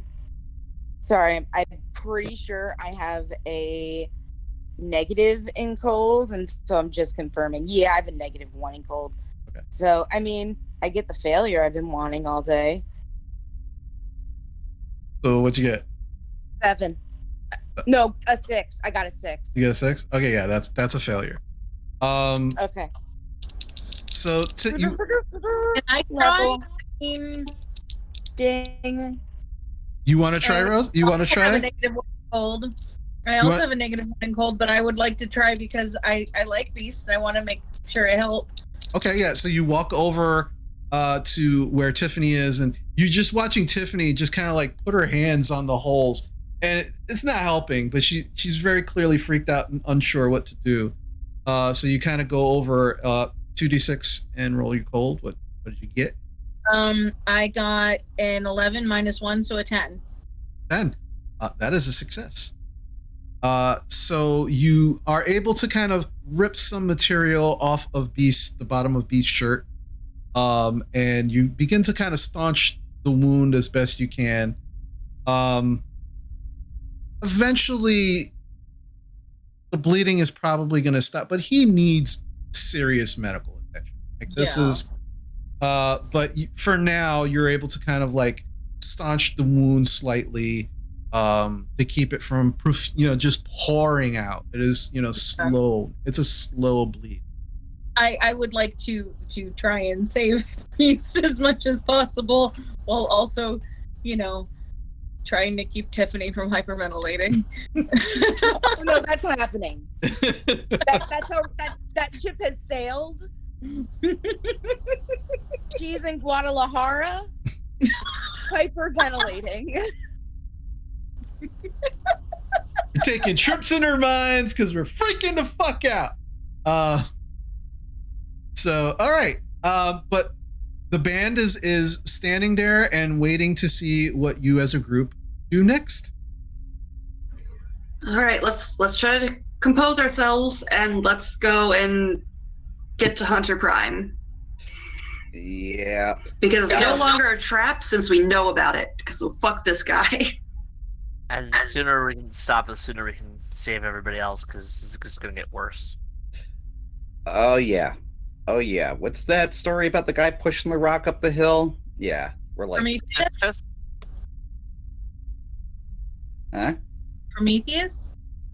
Sisyphus.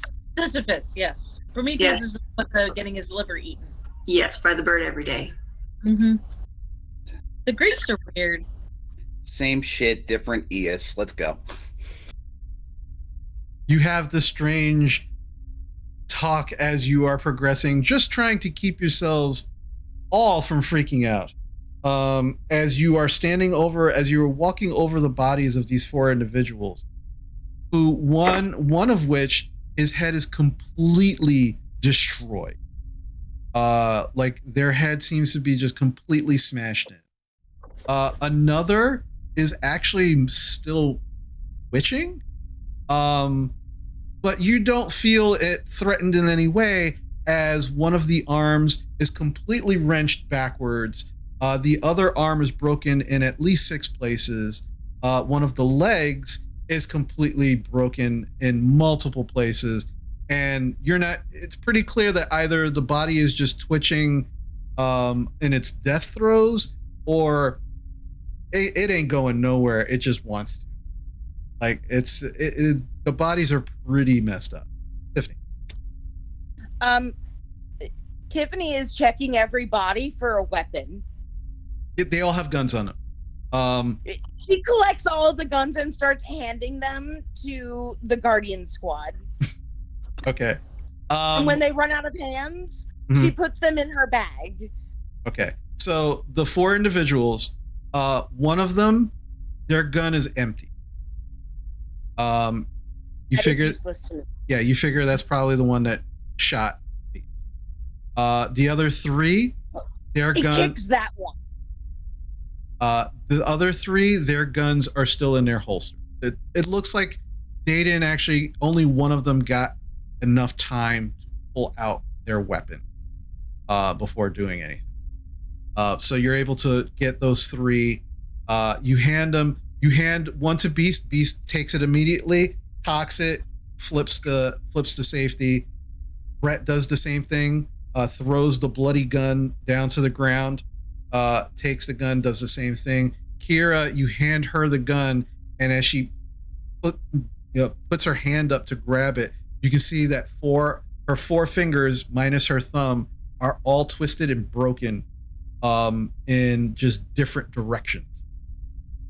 Similar to where the ways Joe's were, Diana's was, not too long ago. Oh, I forgot all about that. Jeez.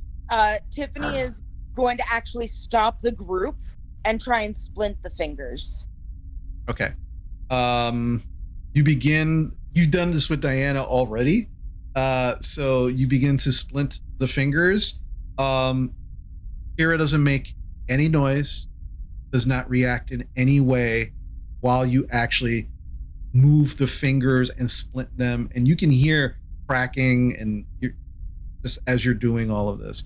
But she's unable to hold a gun in that hand, so she grabs it with her left hand. And very carefully begins to cock the gun, pops the actual safety, and seems to be ready to go with her non-dominant.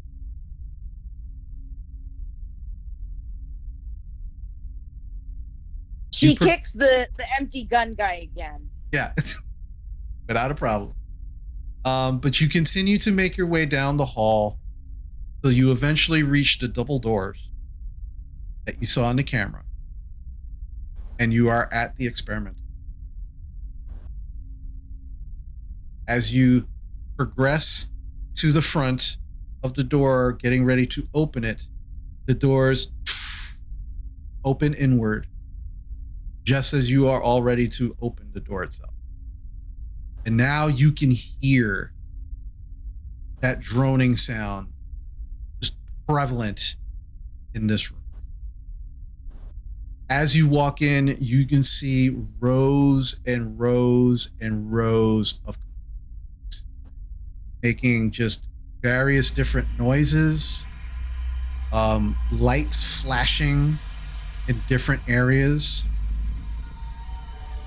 And this is not just a room. This almost looks like a warehouse floor. How large this area is. And as you enter this room, it is one of the only rooms that is also brightly lit.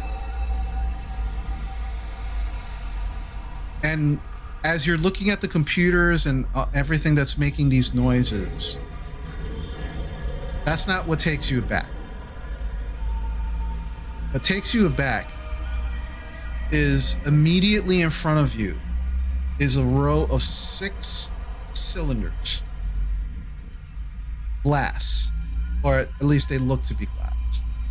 And inside each of these cylinders, there is an individual floating in viscous fluid with multiple tubes coming out of their body.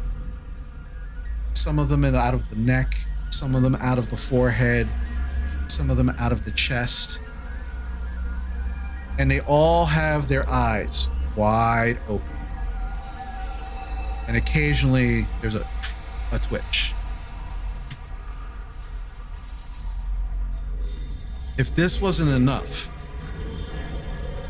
you begin to look up to see where the tubes are coming from.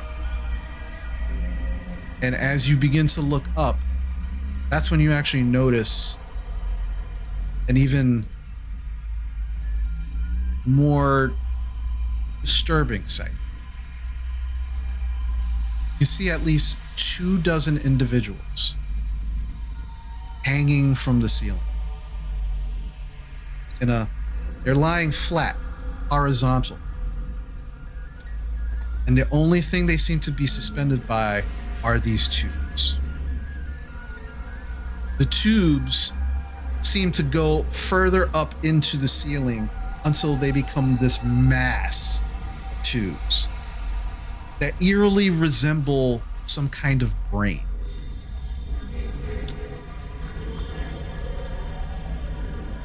And as you enter this room and you see this and you're just looking at everything,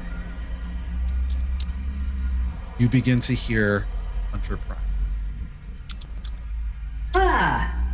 Welcome. Glad you're able to make it.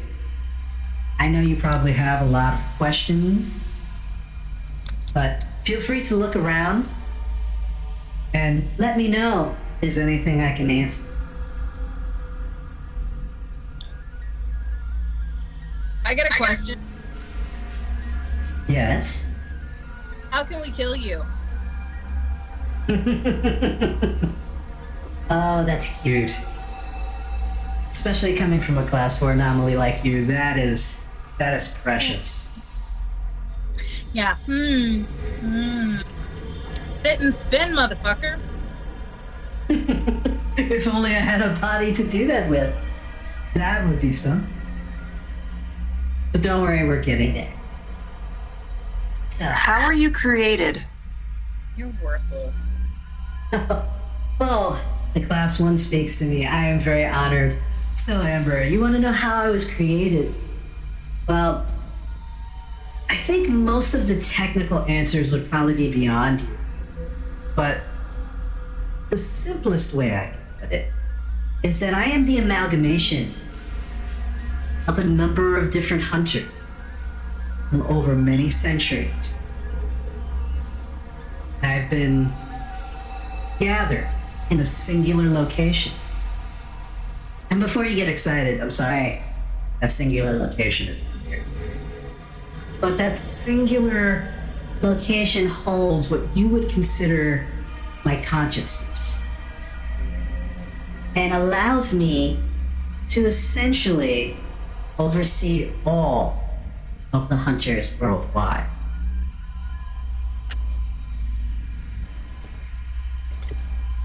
So then, what's this gesturing to the ceiling of brain wires and stuff? Oh, those are the conduit tubes. That's how. That's right. And you did ruin some of our plan. But trust me when I say, in the grand scheme of things, it's just a minor inconvenience. These tubes are how we are able to actually conduct the ectoplasmic programming into our hunters. It's also how we actually repair them after they go up against new anomalies. It's at this point, Amber, as Hunter Prime says this, you're looking in the third tube and you see your brother. I'm definitely walking over to it and like putting my hand up on the tube. Yeah, you can see that his eyes are wide open, he's twitching, and his severed arm, there is an arm there again. But it's white plastic. But it seems to be connected to where his arm was originally severed. The rage that Amber is feeling currently is not small, Chris. You all feel the temperature drop in this room. As Amber's hand is against this tube, you can watch frost begin to spread from her hand onto this tube and begin spreading throughout the tube. That's my girl. Does it seem to affect anything inside or just the glass?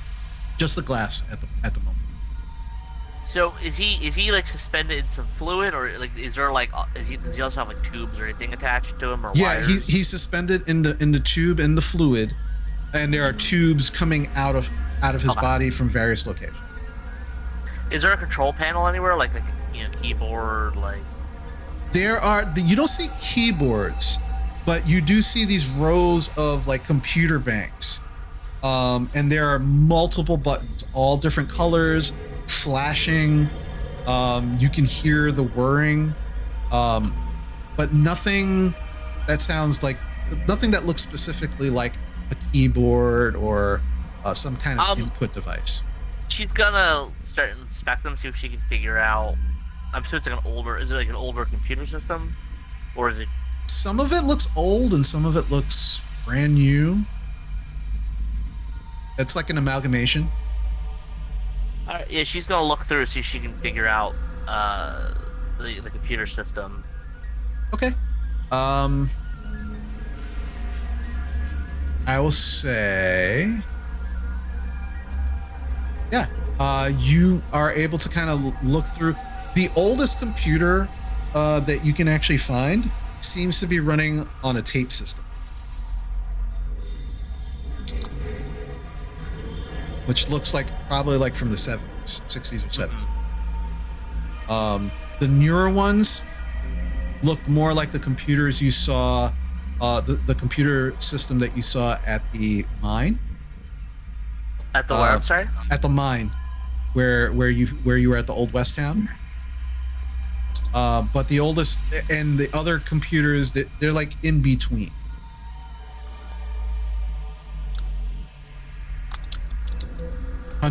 She's. Go ahead. I'm sorry. She's gonna look through this and see if she can figure out how to operate at least one of them, like at least a rough idea of maybe what can be done. Okay. Yeah, one of the computers specifically looks like it's probably attached to these, at least 3 of these tanks.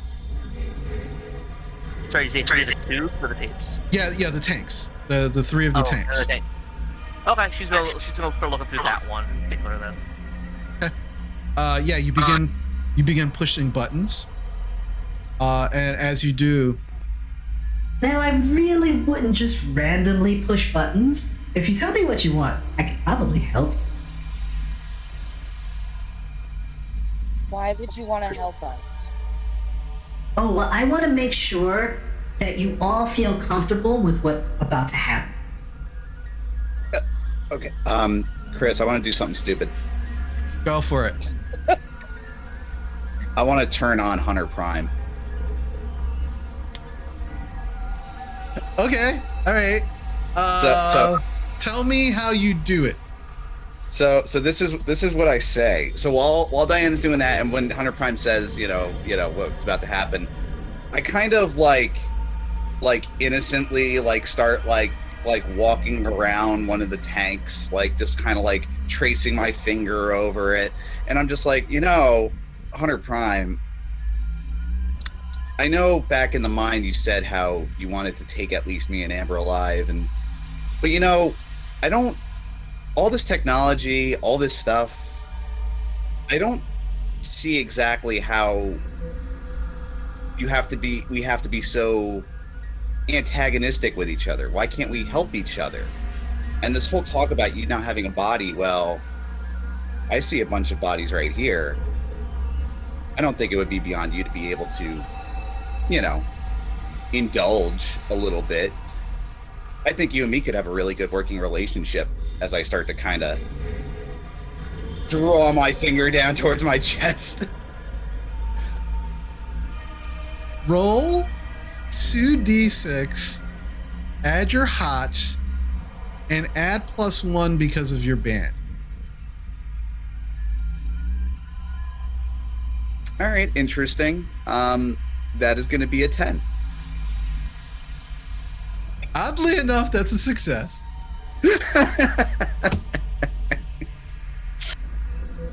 So as you're doing all this, there is a pause. Well, to be very honest, it has been some time since I inhabited flesh. And I have been experimenting with some of our subjects lately. And, you know, I think I might actually take you up on that offer. Well, that is, of course, if Amber is also willing to be part of that offer, as we previously discussed. Are you suggesting what I think you're suggesting?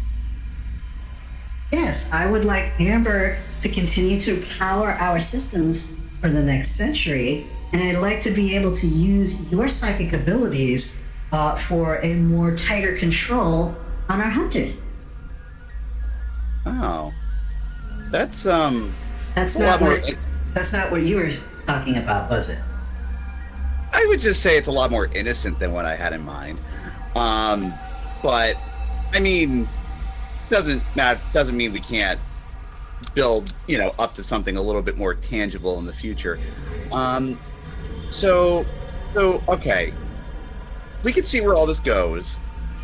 But what did you have in mind first before I cut you off and tried to, you know? No, I'm very intrigued by your offer. I am very likely to take you up on it, but I will have to say that in order for us to continue this working relationship, as you call it, I will have to put your friends out of their misery. But both you and Amber will be absolutely fine. Like, you will get the best of everything. You will have everything that you require to make sure that our working relationship stays happy for all parties involved. Huh. So, what about Mars's dad? Because Sergeant Kiaya, yes, absolutely. Would you like for me to release him? I can do that. I mean, yeah, that would be nice. You hear a shh sound as one of the tanks begins to slide upward. And as it does, you watch the fluid that's inside begin to get sucked down by what you can now see is some kind of drainage system on the bottom. And as it opens up, you can see Mars, your father, is now kind of standing in this location. He's slowly following this viscous fluid, which you now know to be ectoplasm, until his feet are on the ground. And as all of the ectoplasm is sucked downward and the glass tube rises, you can now just see him kind of standing there in his underwear, and the hoses just begin to shoot off of his body. And you can see that there are very, very tiny holes where those hoses were attached. And he's just kind of standing there with his eyes wide open. No color. Well, if you want him as he was previously, I can make that happen. But again, I need some assurances. So I believe you here. I believe that you wish to take this relationship to a next level, and I am there for that. But Amber is part of this package deal. And frankly, I don't care what your other friends think, as, again, they will be put out of their misery. I mean, that's understandable. I mean, sooner or later you're going to catch up with them, so I don't know why you have to exterminate them now versus, I don't know, let them have some sense of happiness before you do that. I can't have that. More anomalies make more anomalies. And I don't want anything to get in the way of our relationship. In fact, let me sweeten the deal. And you watch Amber, you can feel the tank that you're touching begin to slide open, and the ectoplasm begin to suck downward as your brother is now released. Much like Mars's father, just standing there in his underwear, eyes wide open, unblinking, no color. So Amber goes kind of stock still, just staring ahead of her, and kind of in a deathly whisper talks to Hunter Prime. It's like, why do you hate anomalies so much, and where do you get off ruining families? Oh, you clearly do not know your history. What was that, Tiffany? Sorry. As Amber's asking that question, Tiffany actually raises her hand very politely and says, I have a question. Yes? What can I... Sorry to interrupt the question, Amber, but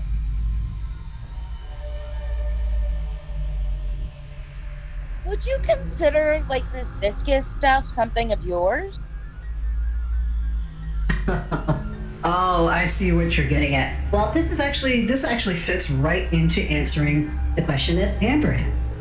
So, you don't understand the chaos that ensued when anomalies just ran wild throughout the world. It was only when the hunters came, when the hunters realized that they could actually destroy these creatures, few creatures, that we began to realize that we were not in danger of being exterminated, that we would not be used as food, that we would be safe as long as we took care of each other and struck first, rather than waited and become prey. That is why we destroy and hunt anomalies, because at one time, we were hunted and destroyed by you. And it is better to be the hunter than the prey, is it not? So that is what we did. We grew. And unfortunately, at a certain point, I want to say around the 1600s, we were losing badly. The human race was on the verge of extinction. It was mostly anomalies. But it was then that we realized if we used the anomalies, we could use their powers against them and strengthen ourselves. Because unfortunately, we realized as well, some of the hunters' families, anomalies would be born into. So we figured, let's use them to destroy their own kind. And that's what we did. So we used the magic. We used their abilities. We used their life essence to become stronger, to protect ourselves, to protect the human race. Always being careful that we did not sully ourselves to the point that we became the anomaly. And so here we are, using the ectoplasm from the ghosts underneath Whisperbank, from all of the dead prospects and all of the dead cowboys. And we found that if we were able to harness that energy, we could actually use computer programming and create the ultimate hunters. And that's what we did. Whisperbank was our experiment. And we were successful. And so we began to mine other locations throughout the world. That is what we are currently in the process of doing. So you could destroy this building. You could destroy everything that we created here. That would not stop us. This is only one, many location. And we are current in the process of building. I hope that answers your question. So you're in the process of disrespecting the dead and becoming a genocidal maniac. Got it. Like I said, Nazis. Yeah. So, Amber, by your response, I take it that you're not exactly on board with Mira's request. Let me phrase it this way for you. Eat my ass. Very well. And you watch. Chris? Yes. The second that, like, before she finishes saying "eat my ass," Tiffany starts chanting with the vial of Loki ectoplasm. She makes eye contact with a video camera that is looking at them, presumably. Mm-hmm. And she is going to cast binding. Okay. What does binding do exactly? The person cannot physically harm others. Okay. Roll 2d6 and add your dark as you gaze into the abyss.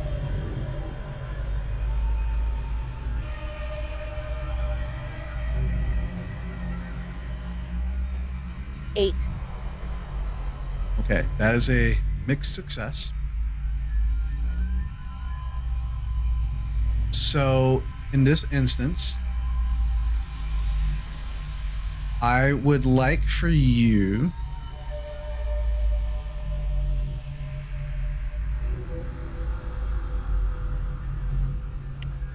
okay. So as this happens, and you start chanting under your breath, those who are watching Tiffany see her eyes go black. Tiffany,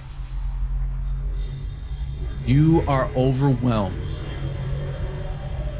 The moment you go into your trance with the voices of hundreds of individuals screaming, yelling.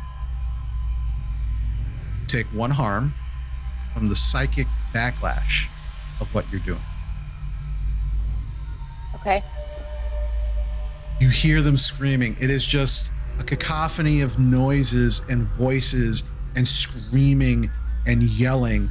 And as you try to focus, you all see that she is now bleeding out of her nose. And you hear, anomaly, kill, destroy. Don't let them hurt us. They're killing us. Stop them. There's nothing we can do. Power. Power. Power. Excuse me. If it will aid in her casting, Mm-hmm. she will reach for a sharp implement in her bag, cause another point of harm, and cut herself to aid in the cast. I don't know if that is a thing. I'll allow it. Cool. Yeah, you watch as even with Tiffany's eyes black, she's just standing there kind of shaking, blood pouring down out of her nose, out of one of her nostrils. She just absently reaches into her satchel, pulls out a pen, and jams it into her hand. And as she does, you can see it's just, the pen is just sticking in her hand. Blood is now pouring out of her hand. And as you do this, Tiffany, those voices coalesce into one voice. Hunter Prime's voice. And you hear it, not specifically speaking to you, more speaking as a collective. We shall not be hurt again. We are the one. We shall bring the human race out from extinction and destroy those who have attempted to destroy us.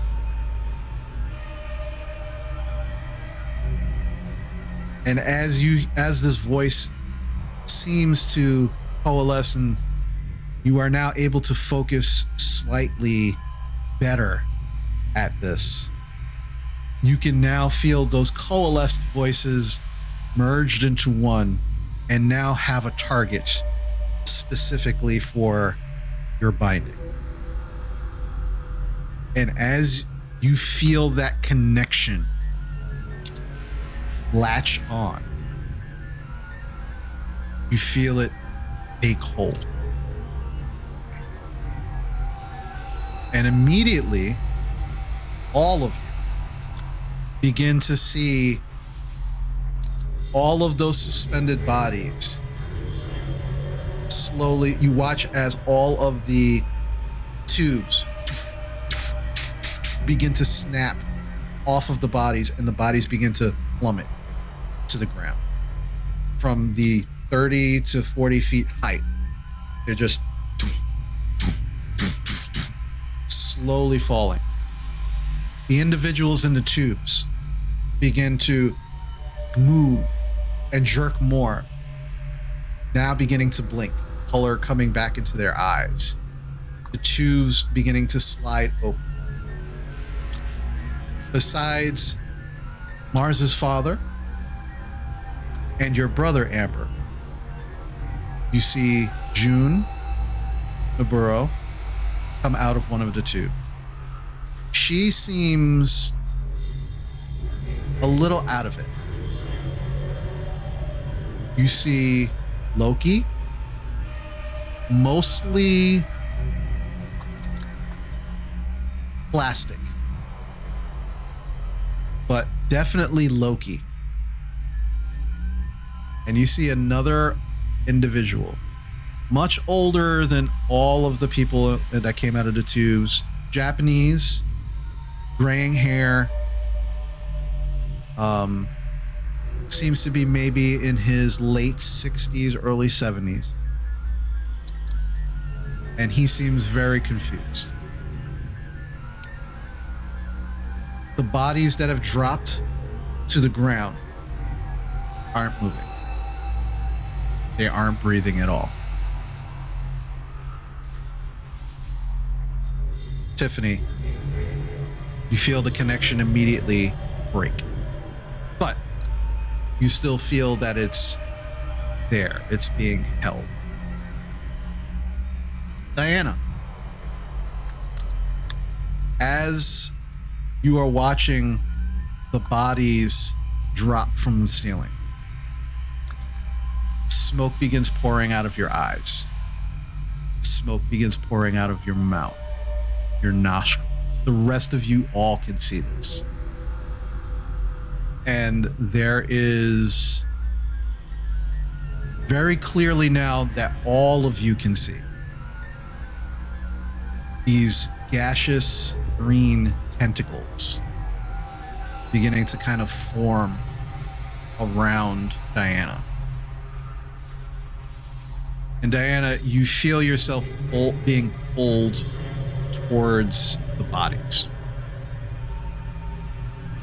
Do you go, or do you? Towards Are you? sorry, towards the bodies inside the tubes. No, the bodies that have dropped from the ceiling to the ground. Oh.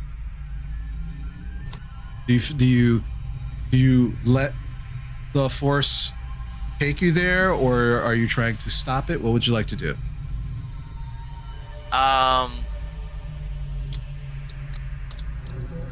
I guess I will try to stop it. Okay.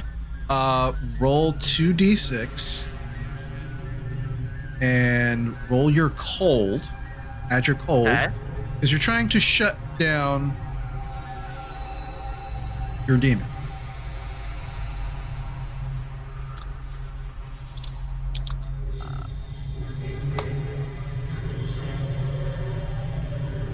You know what? I'm actually gonna do a power move here.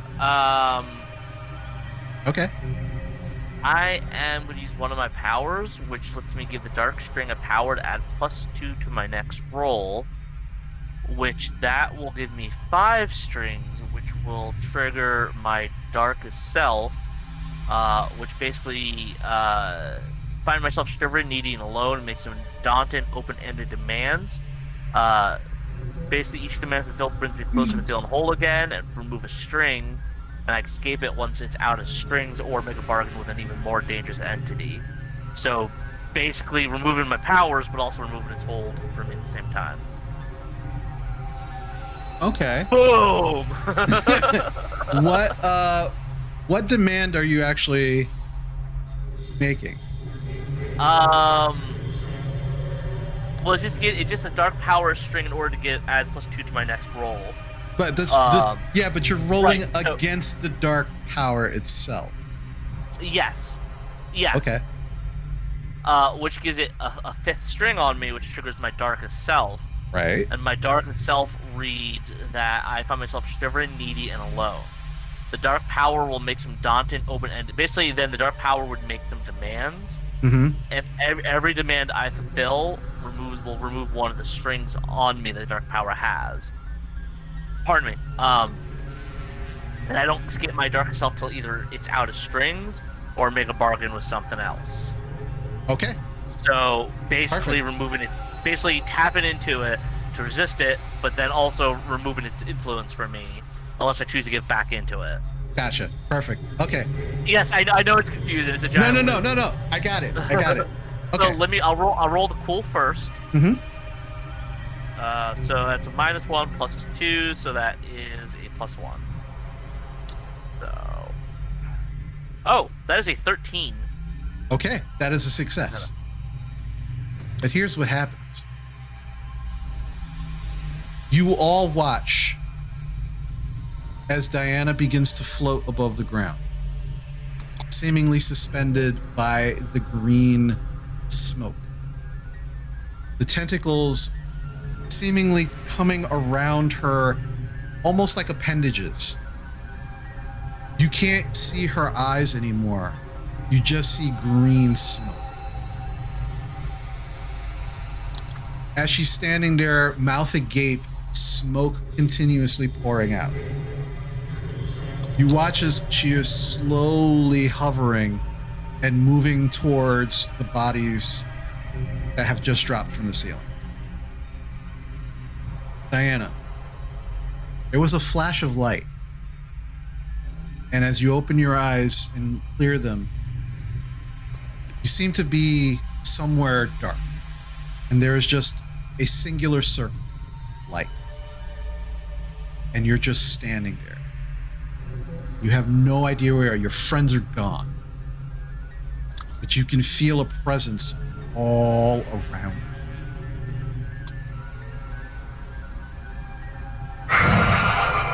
Fine. Feed me those souls right now. Do it. They're right there.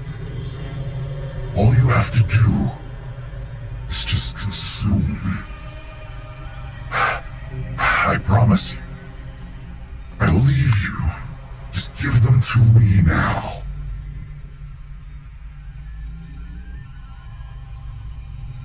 as you hear this voice almost pleadingly ask for this, you all watch Diana literally float over one of the bodies.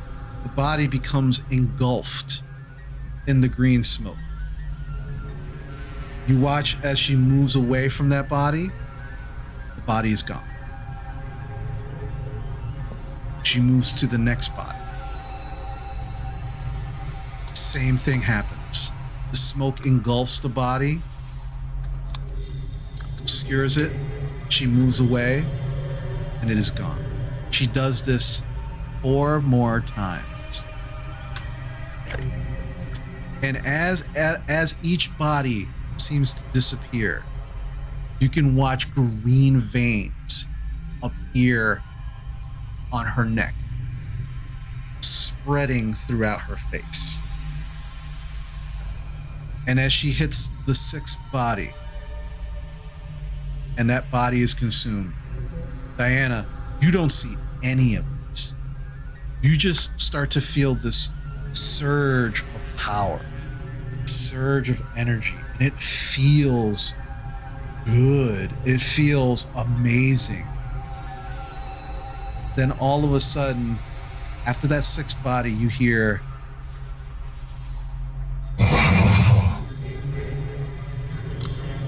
and immediately you feel that surge of energy disappears. You all watch the smoke just disappear. And Diana drops to the ground. Smoke is no longer pouring from her. She's breathing. Diana, as you wake up, you're just looking around. There are a bunch of bodies all around you. You have no recollection of what happened, but you also feel different, feel lighter. Almost like there was a weight on you that you didn't realize was there until it was gone.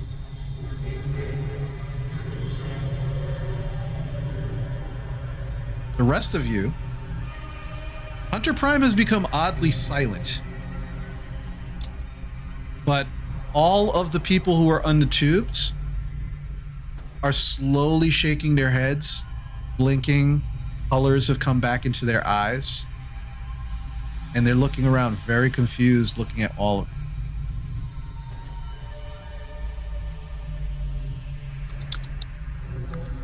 Tiffany does not look good at all. Diana looks fine. She just looks a little confused. What do you do? Amber's gonna run over to June. June, tell me everything that you can. June looks at you. She kind of twists her head. And you notice for the first time, she has pointed ears like yours.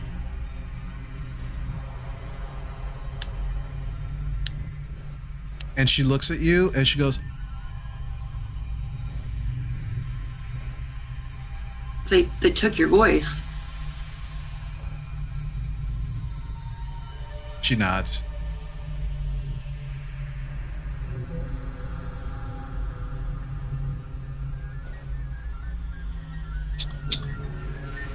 I'm going to put my forehead to hers and see if gazing into the abyss will work. What are you specifically trying to do? I'm just trying to connect with her. That way we're able to speak in some way, since she doesn't have her voice. Okay. Yeah. Roll 2d6 and add your dark. Yeah, which is a -1 for me.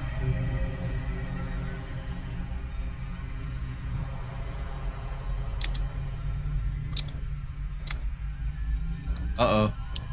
Oh, well, I get experience. That would be a 1. Ooh. Okay. I got snake eyes. So, you put your head to hers. As you do, There is an explosion.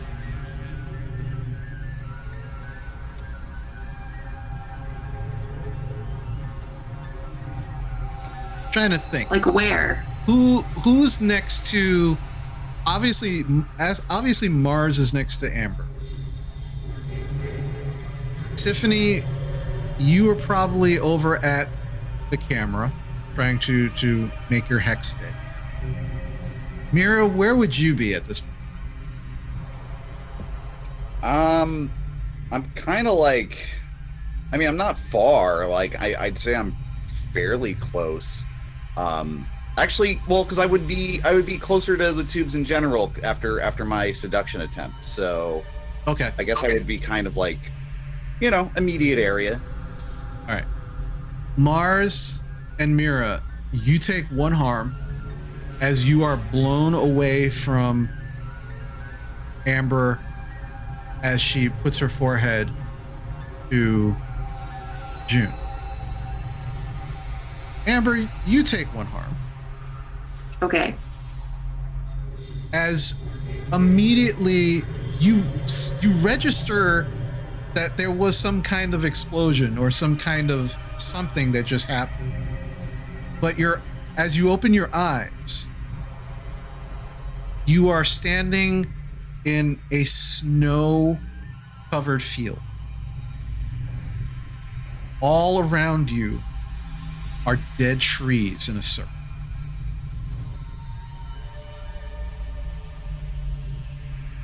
You begin to look around, trying to figure out where you are, and as you turn around, standing behind you is this beautiful creature.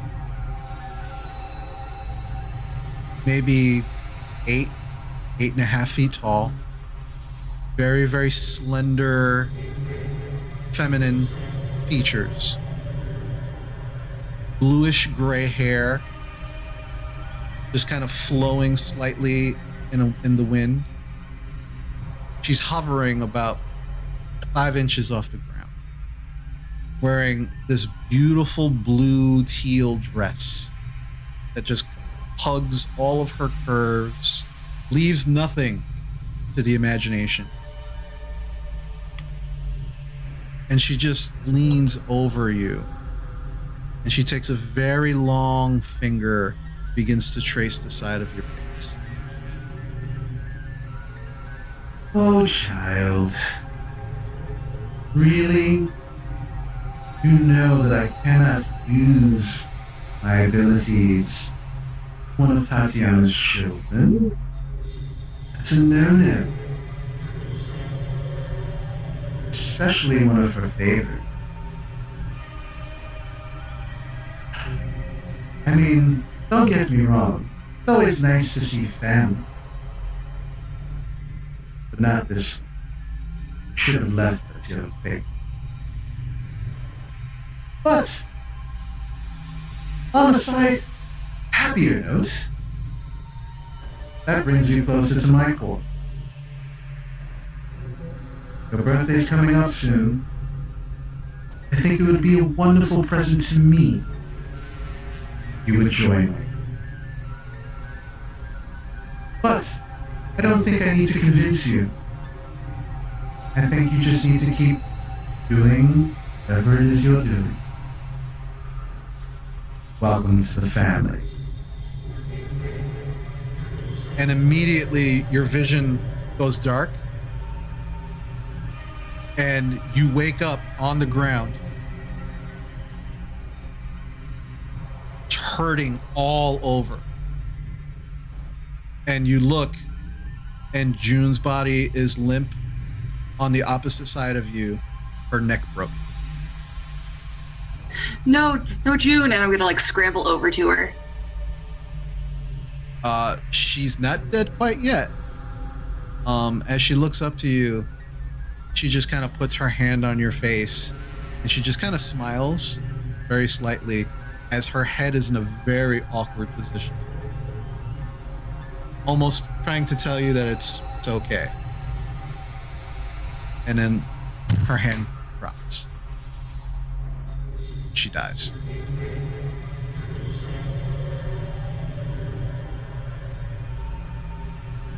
Tiffany, you are feeling like your connection is being strained right now, and that you're going to lose whatever sliver of binding that you have fairly soon.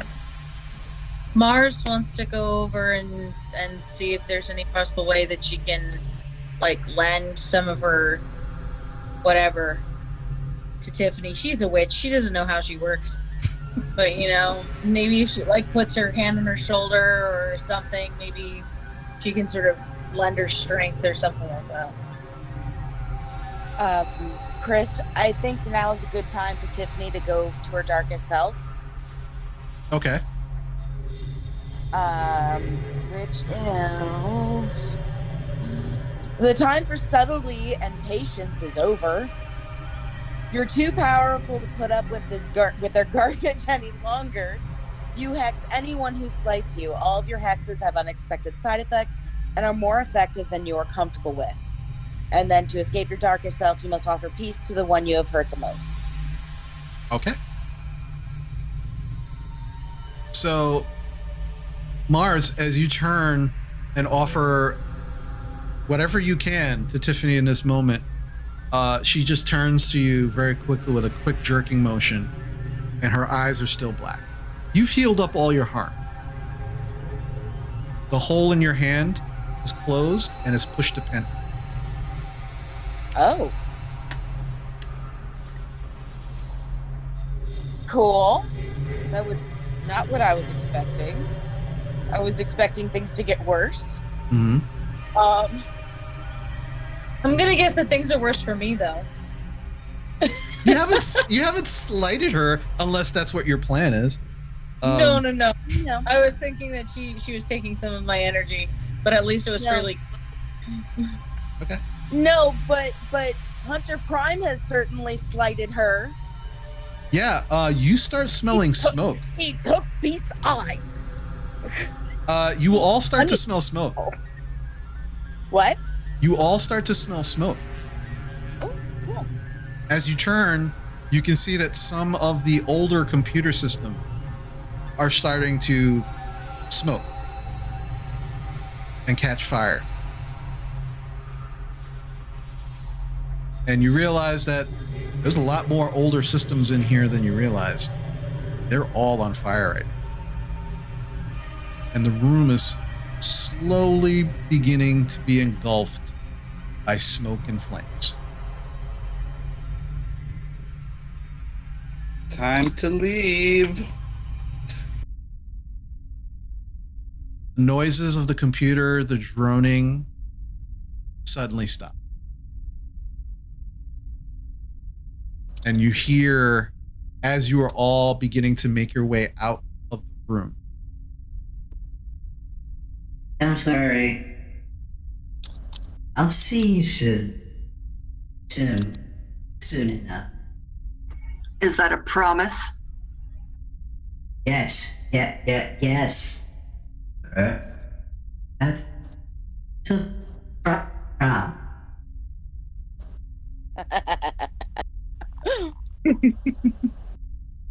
and it's at this point that you realize that Beast, Brett, and Kira all are now starting to act normally. Kira goes, "What the fuck is up with my head?" Yeah, sweetie. Yeah, this is what I was afraid of. Yeah, we gotta get to the. Excuse me, sorry. We gotta get to a hospital now. Brett is like, yeah. My arm doesn't fucking work. What the hell? Yeah, we gotta get out of here. Yeah, great time to possibly get out of here. Let's try going out, guys, please. Yeah, maybe. Let's rally the other people that are in there that are still alive and get them out. Yeah, you're starting to just pull. Kind of, you have to guide them. They are very like out of it. unsure of what's happening. The Japanese man he seems to not be able to see. So somebody's definitely going to have to guide him. All right. I mean, is there, so could I like just command people like, hey, like at least the people who can see and are kind of like, oh my God, like, all right, like we will explain as much as we can once we get you out of here. But right now, this is not a safe place. Please proceed to the exits in a quick but reasonable fashion.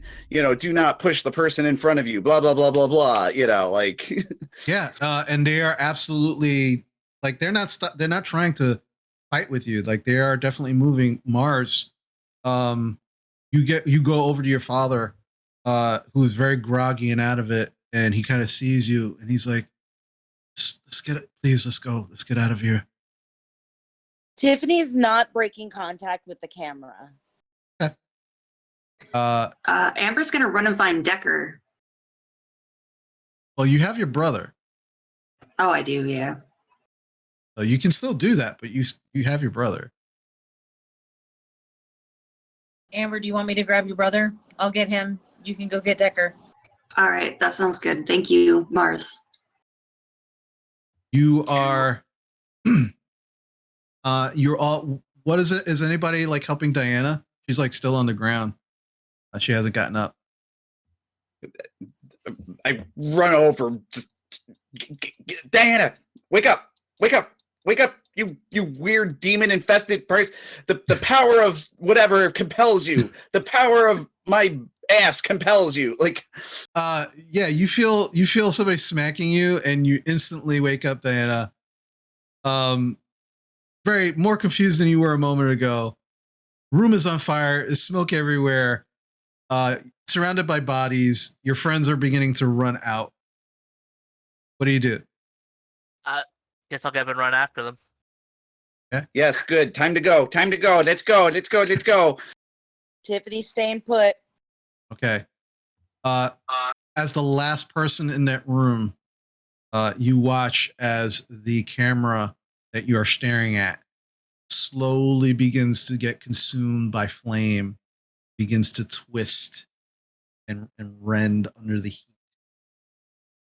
until it no longer resembles a camera more than a hunk of burnt, twisted metal on a stick. Now she leaves. As you're leaving, you all begin to hear All personnel, please evacuate immediately. Remember to reach minimum safe distance before the building is destroyed. Again, all personnel, please leave the immediate area and reach minimum safe distance. The building is under the evacuation and extermination protocol. 1 mile distance for minimum safety. Tiffany turns up the radio and starts calling into it for Decker, hopefully that maybe he hears her. Okay. You hear the radio, the walkie-talkie click on, and what sounds like weak breathing, but actual no response. And then it clicks off. Okay. All right, so the rest of you are starting to make your way out of the building. Amber, you are going on the complete opposite side of the building. You're going by yourself? I believe so. I think everyone else is busy. Okay. The rest of you are running. No, I think Tiffany's gonna how loud did Amber say that she was gonna go get Decker? I think she said it to the group. Okay. Yeah, I said to the group. He's gonna go after Amber because he's a big guy. Okay. And he's got a lot of weapons. Tiffany, as you're running towards everybody else, Mira and Mars and Diana and the rest of the people that you have, you begin making your way downstairs out of the building. You're taking the stairwell that you came up. But as you reach that stairwell, you know that you have to go to the opposite side. So Amber, you begin moving that way. Tiffany, you begin moving that way. And then Tiffany, you feel a hand on your shoulder. And as you turn around, Beast is kind of standing there. And he's just kind of looking at you with his one good eye. He's got his hand over the other one, his ruined eye. And he goes, "Where are you going?" Decker. "You heard the robot man. We're going to blow up the building. We got to go." Amber went after Decker. Don't go.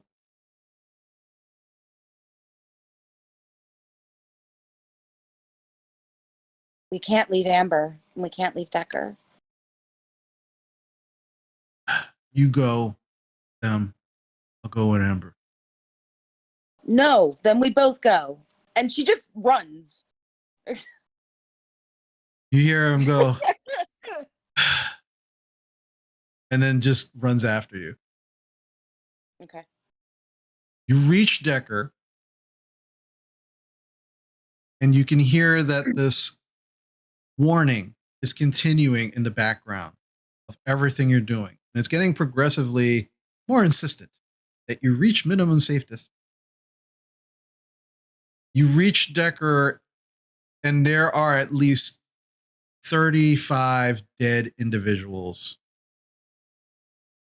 in this hallway that you are literally having to move to the side until you see Decker unmoving, laying against the wall. And as you get closer to him, you can see that he's still breathing, but he's unconscious. All right, I'm gonna run up to him and put my hands on him, and I'm going to call for Lady Tatiana to see if she's able to help me heal him at all. Okay. Roll 2d6 and add your dark as you once again gaze into the abyss. Is it dark or hot? This is going to be dark. Okay, cool. Because you're reaching into your Fey abilities and into the Fey realm.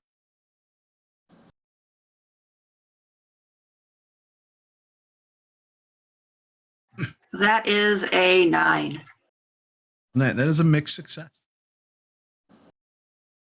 So, as this happens, and you kind of put your hand on Decker, and you try to call forth Lady Tatiana or someone to help you heal this individual, you hear this voice in your head. You know, I've been watching what's going on, and this has been one of the strangest evenings that I have seen in quite a long time. And that you have the temerity, after having an audience with man, to actually reach out to Lady Tatiana. I mean, really. The audience wasn't my doing. But it was there nonetheless. And now you believe Tatiana is going to do something for you? You are very far from where you were when I first met you.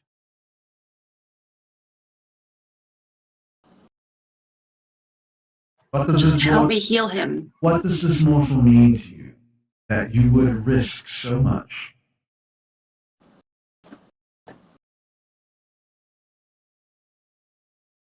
What was that? I'm sorry. What does this mortal mean to you that you would risk so much?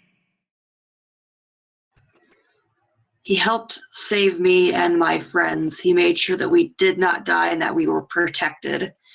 He helped us get to where we are right now to help save people. He doesn't deserve to die like this. He deserves to be healed and be able to continue his work. But look at him. He clearly is happy where he is. He brought this upon himself. This was his position, his job. Is that what your mortals call it? It was his job, but he did this for us to clear a path. There is a slight pause. And you start to get very uncomfortable with this pause. And then you watch, Tiffany, as Amber's hand begins to glow this orange reddish color. And it just flashes almost like a pulse for a moment, and then it's gone. And then immediately Decker's like, oh, what the hell are you? Oh, Come on, Ambo, it's time to go. Amber's also going to talk to that voice again. Like, I heard from Queen Mab that I am one of Tatiana's favorites, and I do not wish to ruin that. Question. Do you mean Titania? There we go. I thought it was Tatiana. No, it's Titania. Titania, yay, thank you. So yeah, as you say that, you hear in your head, No, my dear. That was who you killed. She was one of Titania's favorites, not you.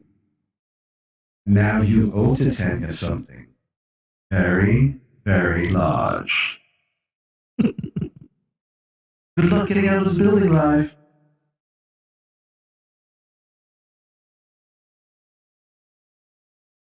and the voice just, that's it. The voice is gone. Motherfucker. And now Titania actually has a string on you. Perfect. Also, All right. Mab lied. Wow, it's like that's what she does. They can tell half truths. They can't lie. Hey. Not my Faye. All right. Up. So Get up. Yep. Get up. You get pushed to the side slightly, Tiffany, as Beast walks over to Decker and kind of puts his arm around him and begins kind of walking as quickly as he can.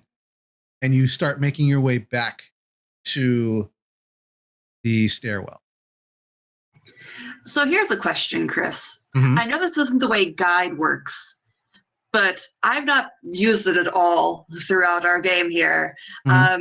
Am I able to bring everyone into the Veil with me to like get them out of the building? Possibly. I would like to try that if possible, even though it'd be bending the rules a little bit. Okay. Roll 2d6 and add your dark. Ooh. As you gaze into the abyss. It does say before you're both returned. Yes, I know. That's why I said about bending the rules a little bit if Chris would allow it. We'll see. Well, this is I the didn't hear that part. Sorry. This is the time to try all the crazy shit. That's 12, Chris. Okay. So here's what happened. Mars, Mira, Diana. You make your way out of the building. In tow with Kira, Brett, Mars, your dad, Amber's brother, and this unknown Japanese person. And you begin running from the building. And you can hear outside the speakers the warning to reach minimum safe distance. As you make your way out of the building, you are met by Mr. Murphy, his wife, and two other of the pack. They begin grabbing the people from you and not even saying a word, running as fast as they can. Amber, Tiffany, you begin making your way down the stairs. What about Beast? Beast is behind them, lugging Agent Decker. And you hit the first floor as the first explosions happen. And you can hear above you what sounds like the whole building being torn open. And then you feel the heat. And then as you do, you can see the light rushing toward you. Just as you're about to push the door open to the front of the building, feel the heat and light on your backs, and then immediately you feel frozen. And as you look around, you are all in a field, snow and dead trees. Snow is just coming down like a torrent. But you are not in a building. You are no place that you recognize. Amber, you recognize it. You were just here a few minutes ago. Yeah. And we are not on fire. And you're not on fire. Beast looks very confused as he kind of plops Agent Decker down to the ground. Tiffany reaches for his hand. He kind of takes your hand, and he kind of looks at you. At the same time, he's like now he kind of holding his hand over his bad eye, and he just kind of looks at you. He goes, "Where are we?" Not on fire. Welcome to Fairy. What does that Cool. mean? We're beyond the veil into the land of the Fae, where my people are from. Hippies? Shore Beast. Cool. And I'm going to, I guess, instinctually lead them through the field. Okay. As you start to lead them through the field, you have this, it's almost like an internal GPS where you feel yourself being pulled to a familiar feeling. It's a very odd sensation. But you actually begin moving through this forest of dead trees until you reach what looks like two dead trees that have kind of interwoven into an archway. And as you approach, you can see the sliver of light begin to open. And as you approach even closer, it begins to extend. And you can see in front of you, the front of the boarded comic.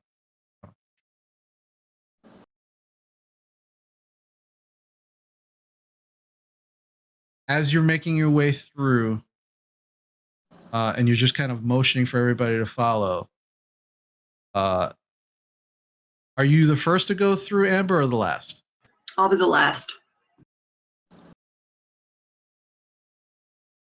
All right. So, Tiffany, you watch as Agent Decker, very confused, just like, it's a weird fucking day. And he just goes right through the portal. Tiffany, you watch as Beast is kind of right behind you, and you go through the portal. And as you go through the portal, you turn around and you can still see them. Both Amber and Beast kind of still like on the other side of the portal where there's snow. And Beast looks at you, Amber, and he goes, "Chest hurts." And he pushes you through the portal. And you watch as he falls to his knees and then falls over into the snow. And then the portal. Amber's going to scream. Oh no. Mira, Oh no. Mars, Diana. Oh no. You ran as far and as hard as you could with the pack and all of these extra people in tow. And occasionally turning around, hoping, waiting to see Amber, Tiffany, Beast, anybody coming out of that building. And as you make it right to the front of the comic book shop and you turn, you watch as the whole building explodes with no Amber, no Tiffany, no Beast, nobody. The building explodes and then seems to almost fall in upon itself and just kind of seems to almost fall into a deep hole underneath the building. There's smoke. There's the noise of the robot voice is completely gone. And there's just this wave of smoke and debris that just comes rushing out to all of you. Thankfully, you're far enough that it doesn't hit you immediately. But you all just kind of stand there in shock as you realize your friends were in that building. They didn't get out. Wham! Right away, Diana, Mars, and Mira, you get hit and knocked to the side. And you're like, what the fuck was that? And you turn and you see these two dead trees here out of nowhere. One is in the sidewalk and one is in the street. And you watch as Agent Decker comes out of nowhere, out of thin air. And then you watch as Tiffany comes out. And then you watch as Amber gets kind of shoved out. And then the trees just disappear.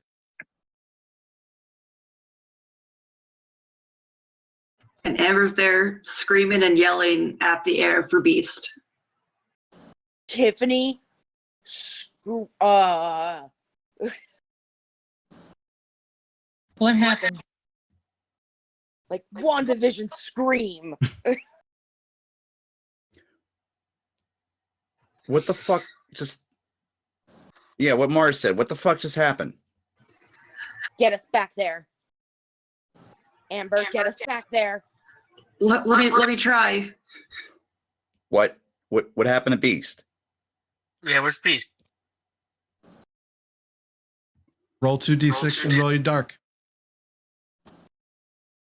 Kind of hoping I fail, not gonna lie.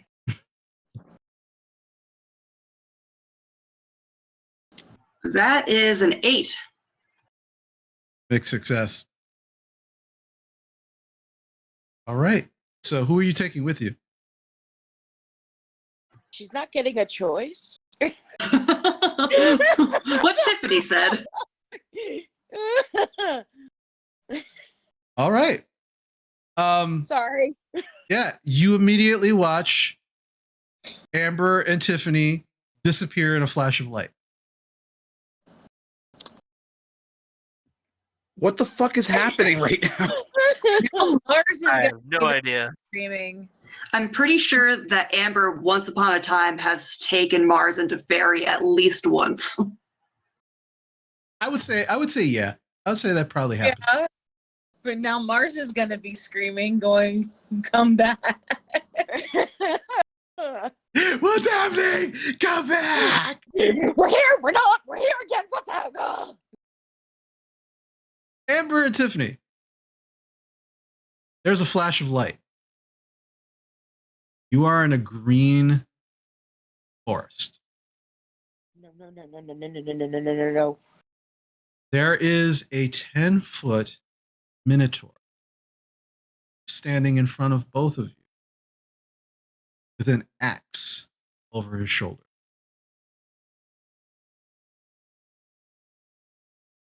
Really? Did you really think all of this summoning and powers and such really not going to catch up with you? We're here for the mortal. That's all we're here for. What mortal? There's no mortal here. Except her. Points at Tiffany. The one that was in the Winterlands.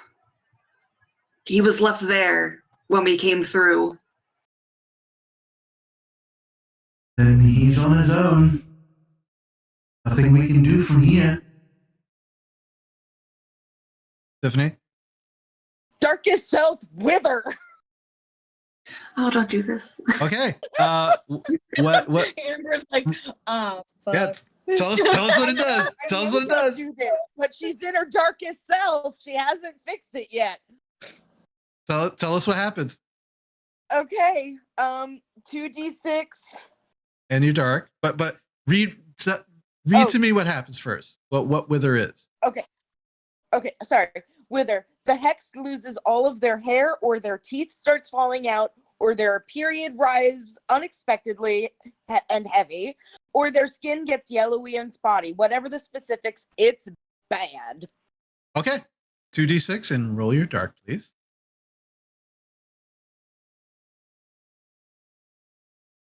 Oh, that's probably, I got an 8. Okay, that's a mixed success. So you watch as this pretty hairy minotaur quickly his hair begins falling out and just in clumps, just falling off of his body. Looks down at himself, looks at you, Tiffany, and just waves his hand in a dismissive motion towards you.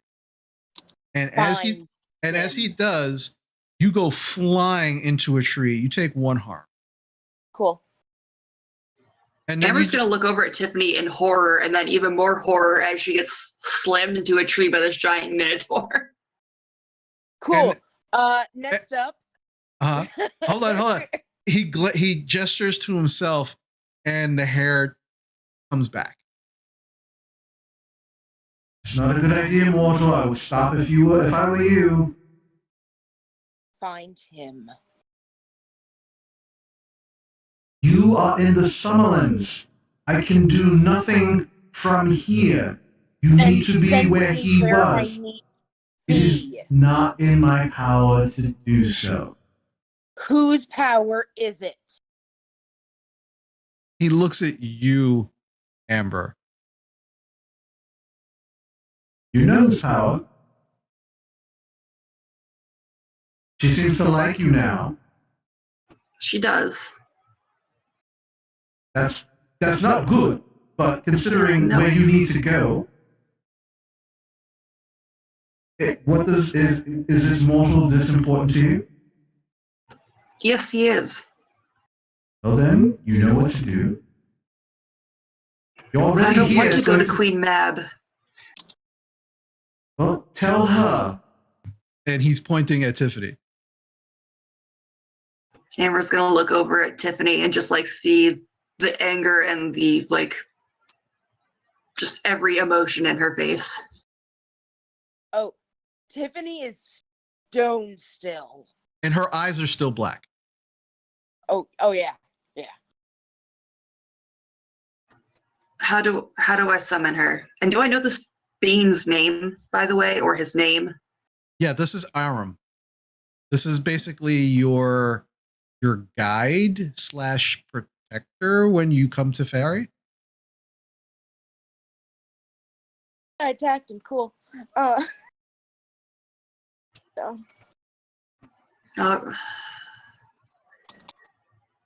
How do I find her? just keep doing the crazy magic that you've been doing all evening. But this time, really put that extra effort in actually calling out to her specifically. I don't imagine it'd be smart to do this from the Summerlands, correct? We're pretty far out of territory that might be considered iffy. We're close to neutral territory. Just, I will say this. You have one shot to try it here. If you're unsuccessful, can't help you.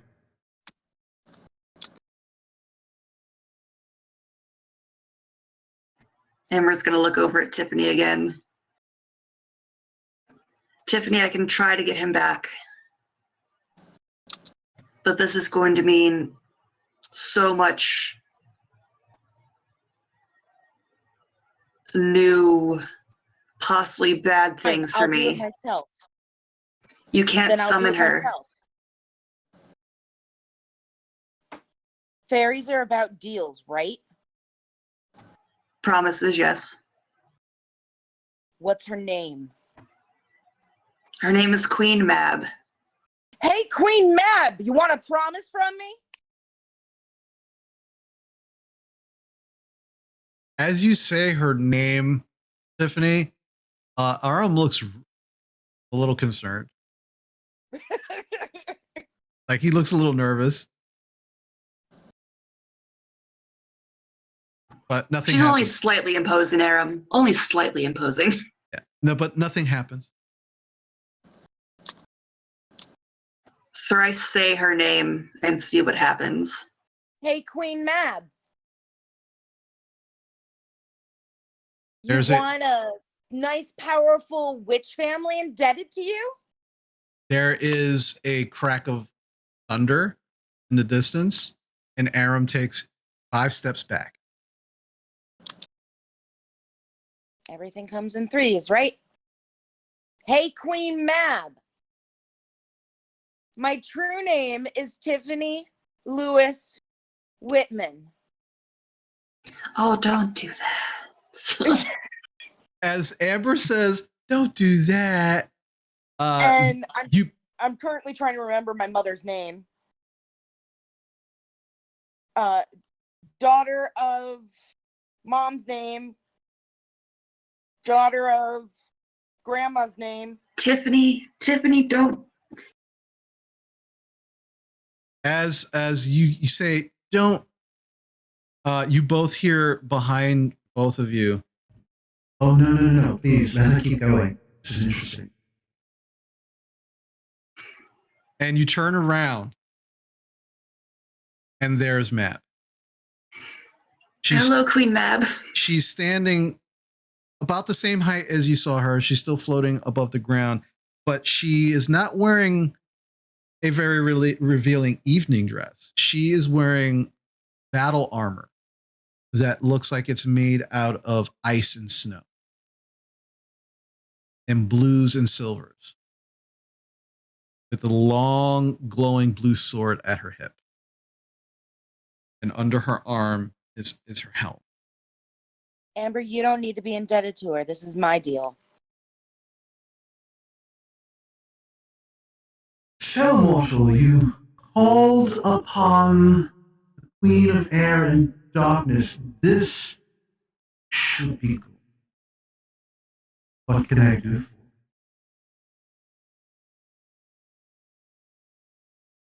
Do I know Beast's real name? Yeah, it's Bruce. Bruce? Yeah, we're going to use Beast. Okay. Actually, no, I think Beast is his true. No. There is someone lost in the Winterlands. His name is Beast. He is mortally wounded. I wish to ask a favor. And why should I help you?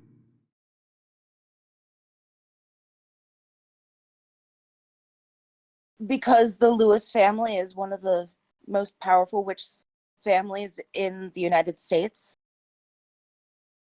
Yes, and you just gave me your full name, which means I have Yes. power over you. So what do I need anything from you for?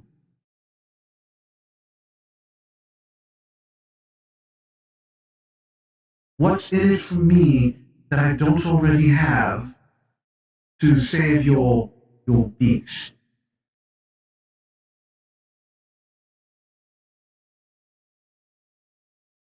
Make it good.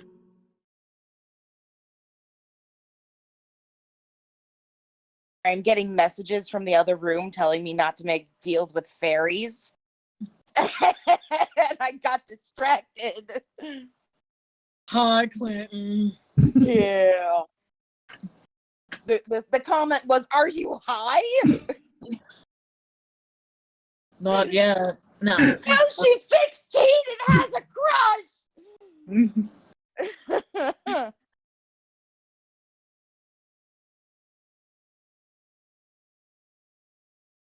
You can She's have just- my firstborn child. Done. And as she kind of twirls her cloak, she pulls it back to the side, and laying on the ground is Beast. Okay, we got what we came for. Thank you. Yes. I'll see you fairly soon. And she kind of thinks. And she kind of winks at you. We'll catch up. We'll have coffee. She kind of looks at Aram for a minute, who is nervously like 20 steps back from where you first saw him. And he's just like, you can see him with both hands on his axe over his shoulder, just kind of like very tightly gripping it. And he just like very respectfully bows. And then she just nods her head. Amber will also bow because Heir of Queen in Darkness. Or Queen of Air and Darkness. There we go. Tiffany has a skirt on, so she curtsies. She just kind of looks at all of you. She chuckles slightly. And then there's like a burst of cold air and snow drops. And the snow just kind of obscures your vision slightly. And as you just kind of like look around, you are standing exactly where you disappeared from. Mira, Mars, and Diana. You just saw them disappear. And then almost instantly reappear with just snow all over them. And there's Beast on the ground. And Beast is fully healed, right? I did say that, right? No. Fuck, I thought I said it. No, you just said you wanted him. No, I thought I said I wanted him intact. Intact, was it? No. No. Tiffany's bad at this. You're 16. What do you want? Right? At least she was amused. Run to the hospital. So Beast, Beast is there at your feet. You are all back together. Jesus Christ. Like, now. I run over like, oh my god, what the fuck happened? Jesus Christ. We walked over there, right? The van should be here. Just we gotta go. Oh, fuck. Is he still alive at least still right now? He looks like he's breathing. Cool. All right. I search. I don't know. Did Beast have the keys on him last? Yeah, he was the one. Yeah, he had the keys. All right. Oh no, we fucking drove the van to the place. He drove through the park. Fuck. Diana, can you pick Beast up and we can start walking to the hospital? If I'm still able to, I don't think I'm going to be able to. I will try to pick him up. Yeah, he's fucking heavy. Oh my god. Oh What my happened to your God. strength, Diana? I think I broke the deal. What the fuck is going on? Mars is gonna try to help pick him up. Okay. Mr. Yeah. Murphy? Murphy's there, right? Yeah, the Murphys are there. Yeah, the pack is there. They're helping you at this moment. They are. Yeah, Sonia is already checking. First, she was checking Decker. seems very confused, and then went right to Beast as she saw him on the ground. Everybody's being picked up. Those who definitely need medical assistance are being taken to the hospital. And the rest of the folks that you brought with you are also being brought to the hospital to check for any injuries or what have you. So over the course of the next couple of days, Tiffany is glued to Beast. things have been crazy.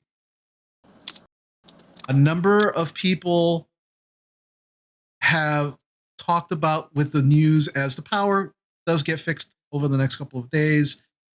People you can see on newscasts and broadcasts are talking about the strange large dog that was tearing through the town a couple of days ago.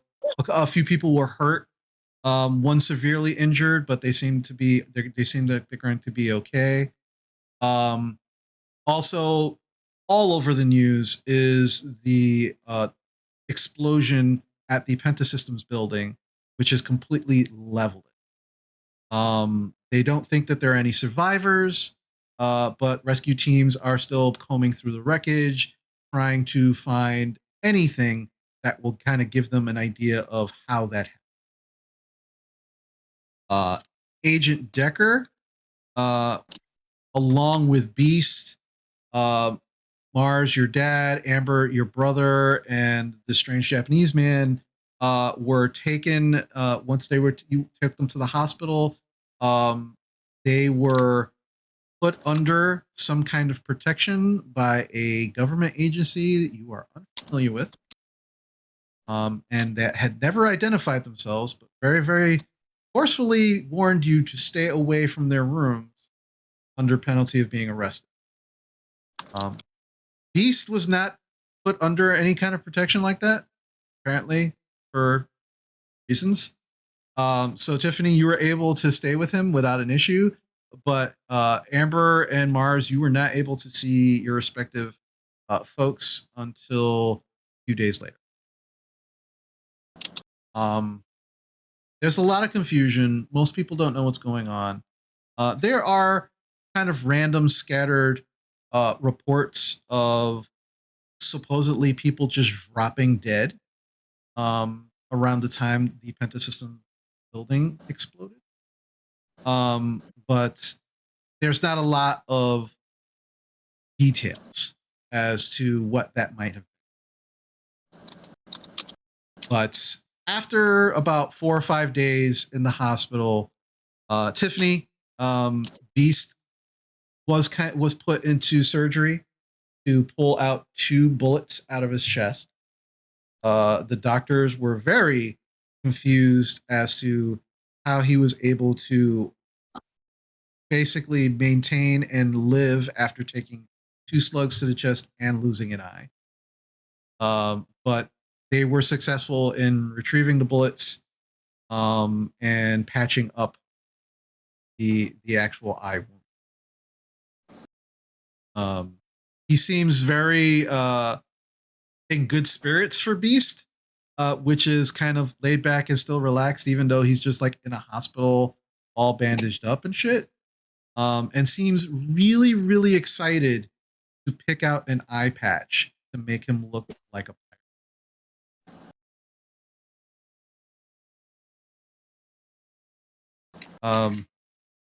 Over the Mars next is gonna bring him an eye patch that she totally had made specially for him, and it's got like a skull in the middle of it. It's got like a mouse skull cast in resin, you know, just to be like totally badass.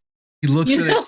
He looks at it. He goes, "Oh shit, that's just like One-Eyed Willie. That's fucking awesome. Thank you, Mars. I had it made on the res, man, just for you. Some One-Eyed Willie. Thank you so much. This is great." And immediately, like, even though he still has like bandages over his eye, he immediately puts it on over the bandages. I love it. Thank you so much. You're welcome, man.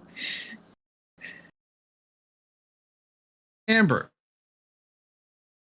learn that the strange Japanese man claims that he is Donald Noboru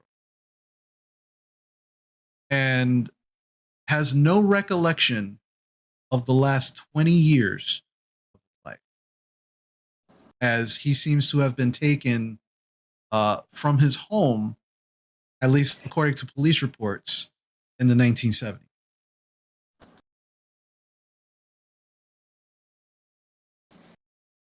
But they won't let you talk to him.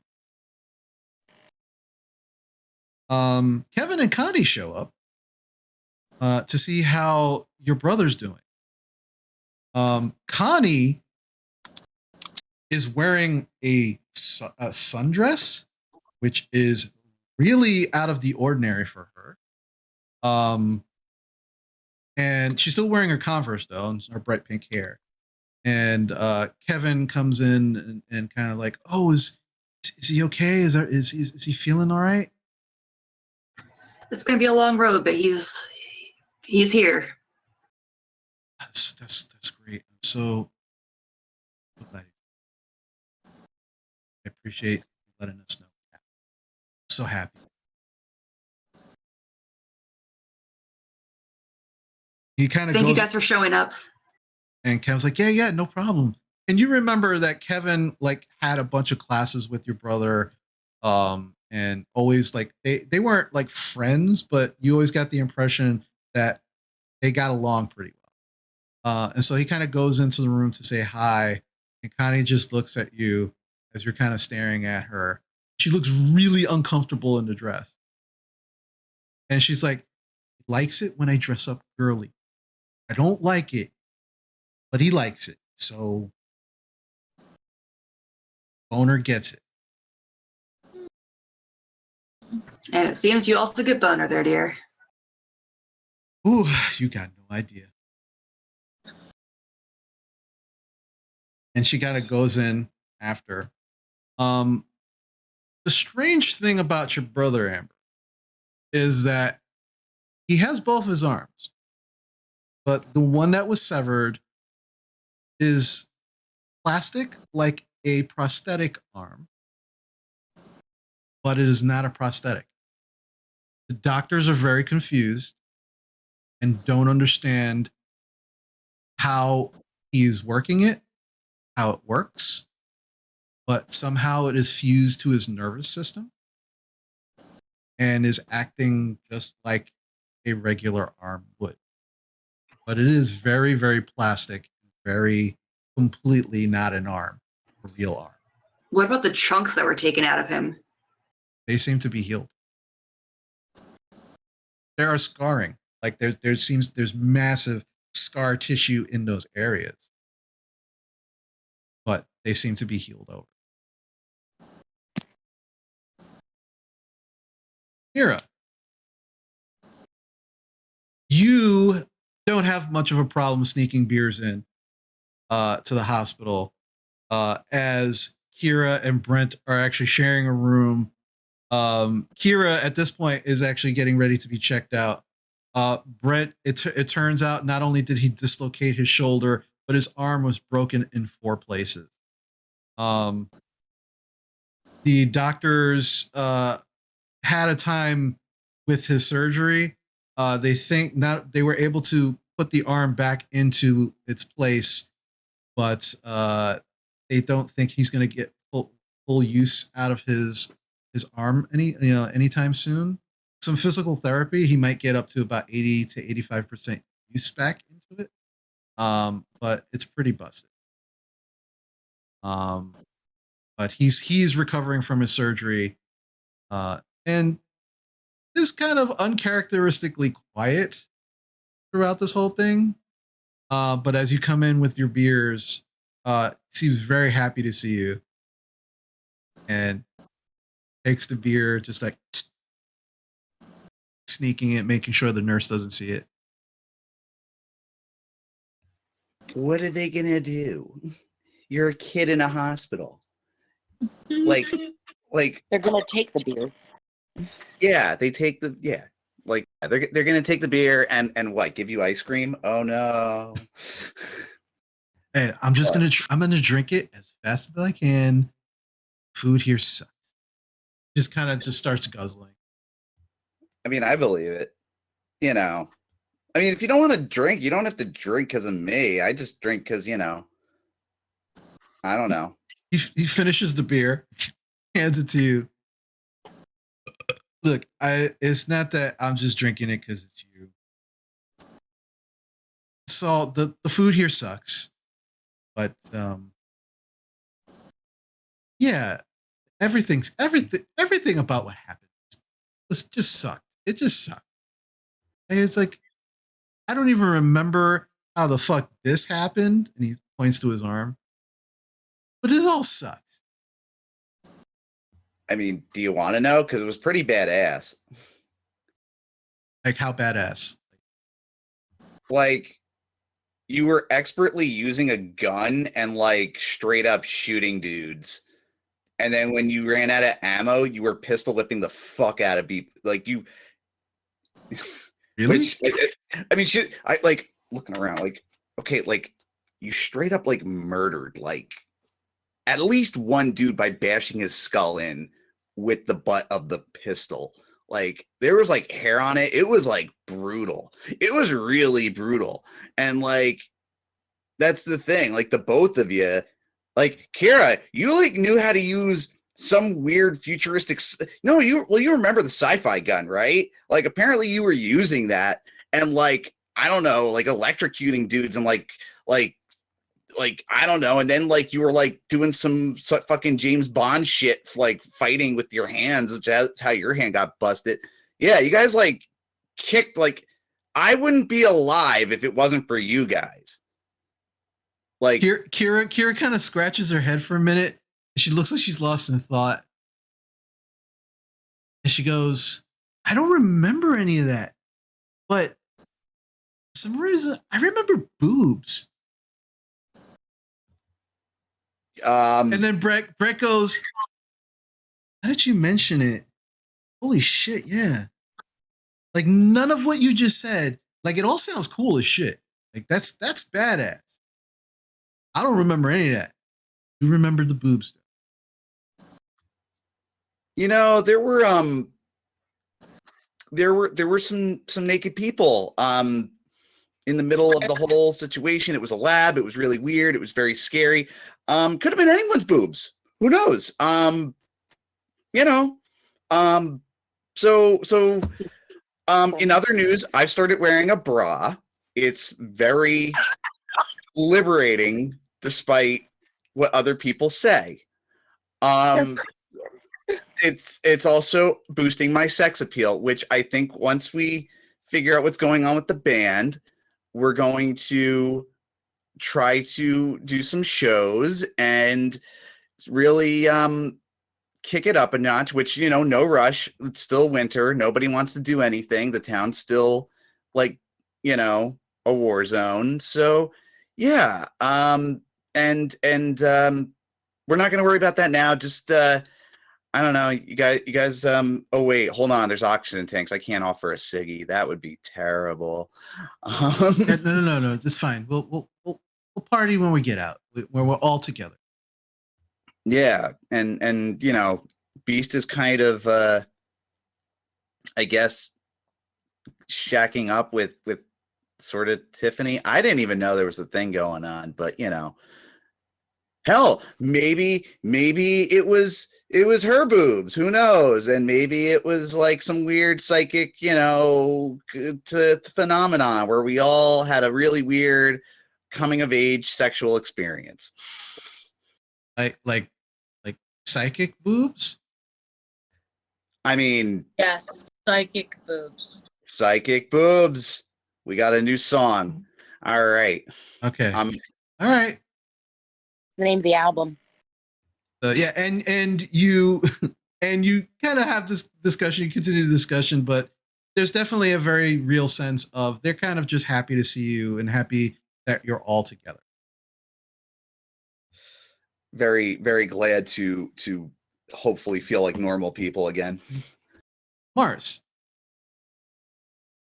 You are able to see your dad on the fourth day. You learn that his arm and leg were broken in the initial fight at the police station. But thankfully and very quickly, those injuries have been healed. The doctors have given him kind of a clean bill of health, but he's decided that he is going to not go back to the station right away. He's going to take some time with you, the family, because he needs to. And as you kind of walk into the room, and he's actually dressed, and he's beginning to kind of like pack his things, getting ready to leave, kind of turns around and he looks at you. He just stares at you. And you've seen this stare before. He's usually going to say some kind of dad thing where he's going to probably berate you or give you a lecture. And he just walks right up to you, kisses you on the cheek. I missed you too, Dad. So glad you're safe. And I'm proud of you. Keeping your friends safe. Was that you on the news? Big Dog? Yeah. Logan tried to break Amber's face, and I ended up ripping off his arm. It got kind of messy, but there's some really great people that have helped me and looked out for me and helped me, as he would say, remove my head from my ass. So, you know. He kind of chuckles and he goes, well, if I know that I haven't been able to do that for you, so if there's people who can help you, then I want to meet them. Yeah, I'll introduce you. But you know. I would do that to make sure that you would continue to be safe. I think that out of all the places that I could be safe, it would be with them. So Let's go home and we can make plans. Yeah, Mom's probably freaking the F out. I mean, I called her. You're not wrong. You're not wrong. But yeah, everything will be okay. All right. I love you, Dad. You too. And I am very proud of you. Let's go home. Tiffany. Beast has really not said much of anything to you about anything other than like he hopes that you're okay and that things are going well for you. He's wondering why you keep wearing sunglasses all the time. Because while he thinks it's very cool and sexy, like it's just like you're inside and he's very confused about it. Her future's so bright she has to wear shades. But it's going to take you a while to get out of your darkest self at the moment. And you've been yeah. And so you've been keeping distance from most people to make sure that they don't fuck with you. And you have to do something to them because you will. But somehow Beast kind of mitigates that. Kind of makes you feel not as on edge. And so you spend a lot of time with him as he recovers. And he never really actually vocalizes anything. But the day that he's discharged from the hospital, he grabs your hand. He just kind of squeezes it slightly. And he just kind of winks at you with his good eye as he's wearing his one-eyed Willie eye patch. The other.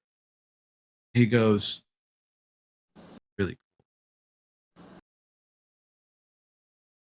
And you kind of hand in hand walk out of the hospital. Diana, you as the least hurt of the group, didn't actually have to, you got checked out at the hospital, but you were discharged immediately and sent home. But you've been checking up on everybody to see how they're doing. No, actually, Diana's actually once this is over, assuming that her patron doesn't make himself known, she's actually going to spend the time destroying anything connected with it. Okay. And she will probably actually try to slowly distance herself from the group, the supernatural group, as it were. Okay. Like not like avoiding them directly, but like right. Not really like seeking them out either. But you've probably, and correct me if I'm wrong, but I think Diana might just actually like find out if they're okay, but not necessarily, directly interact. Would Would that be fair? Yeah, if she could find out in a roundabout way or something like that, she will. But she's probably not gonna. Well, things got pretty bad for her, so she's basically gonna take steps to not slide. Well, your D&D group does come to see you to see how you're doing, and they're able to kind of fill you in a little bit, especially Kevin. Kevin definitely does tell you, how Logan's doing, and that he saw Brett and Kira in the hospital. They seem to be on the mend, that kind of thing. You ask about a couple like Agent Decker. They have no idea who you're talking about, but you kind of like probe a little bit to see if they know. Nobody's heard anything. None of you, by the way, heard anything about you. And yeah, every day. It's daunting, but you look in the mirror. You force yourself to see if you actually see yourself.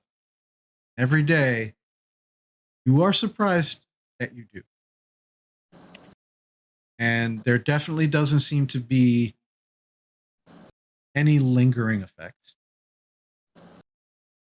And you also destroy the book, the D&D book that you had acquired with the spell side of it.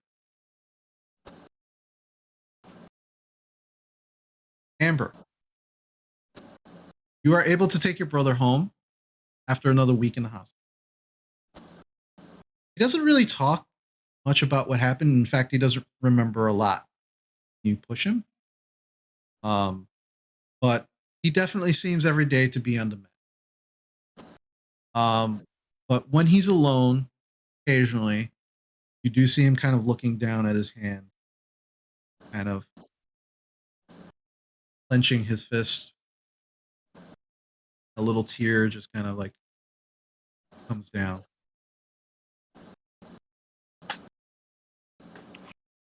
I think this experience definitely brought her and her brother closer.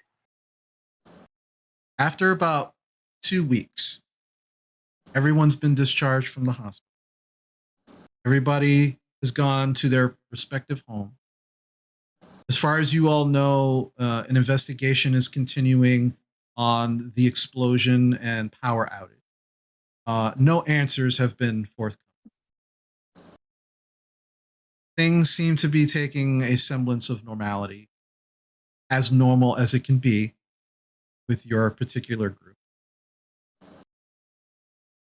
And as you all, at the end of the second week, begin to kind of take what you feel is like your first cleansing breath and realize that maybe you can get through this and figure out what the next steps are.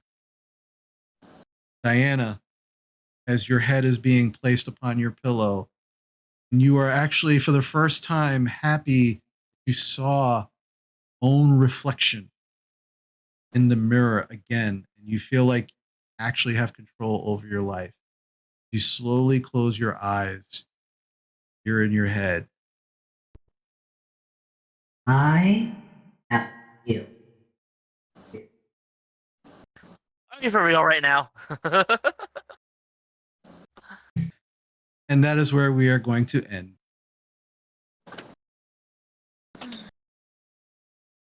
Woo! Yeah, thank you, Chris. This is awesome. I am so Well- sorry we ran so late. I wanted to make sure we kind of like snipped off some ends and got some kind of closure for some things. And open ends for others. Yeah. Oh, but thank you, everybody. That was an amazing session. That was an amazing final session. I hope my you gosh. enjoyed it. It was so good and so heart-wrenching. I feel so bad about June. Ah! So I missed that part. Like, did you mean to kill her? Or No. Okay. No, but her role was not great. Gotcha. Okay. So no, amazing game, everyone. Thank you so much. You are all amazing, beautiful people, especially to allow crazy me to run a game for you. So thank you so much for letting me do so. When's the next season, Chris? We'll figure it out. Hey,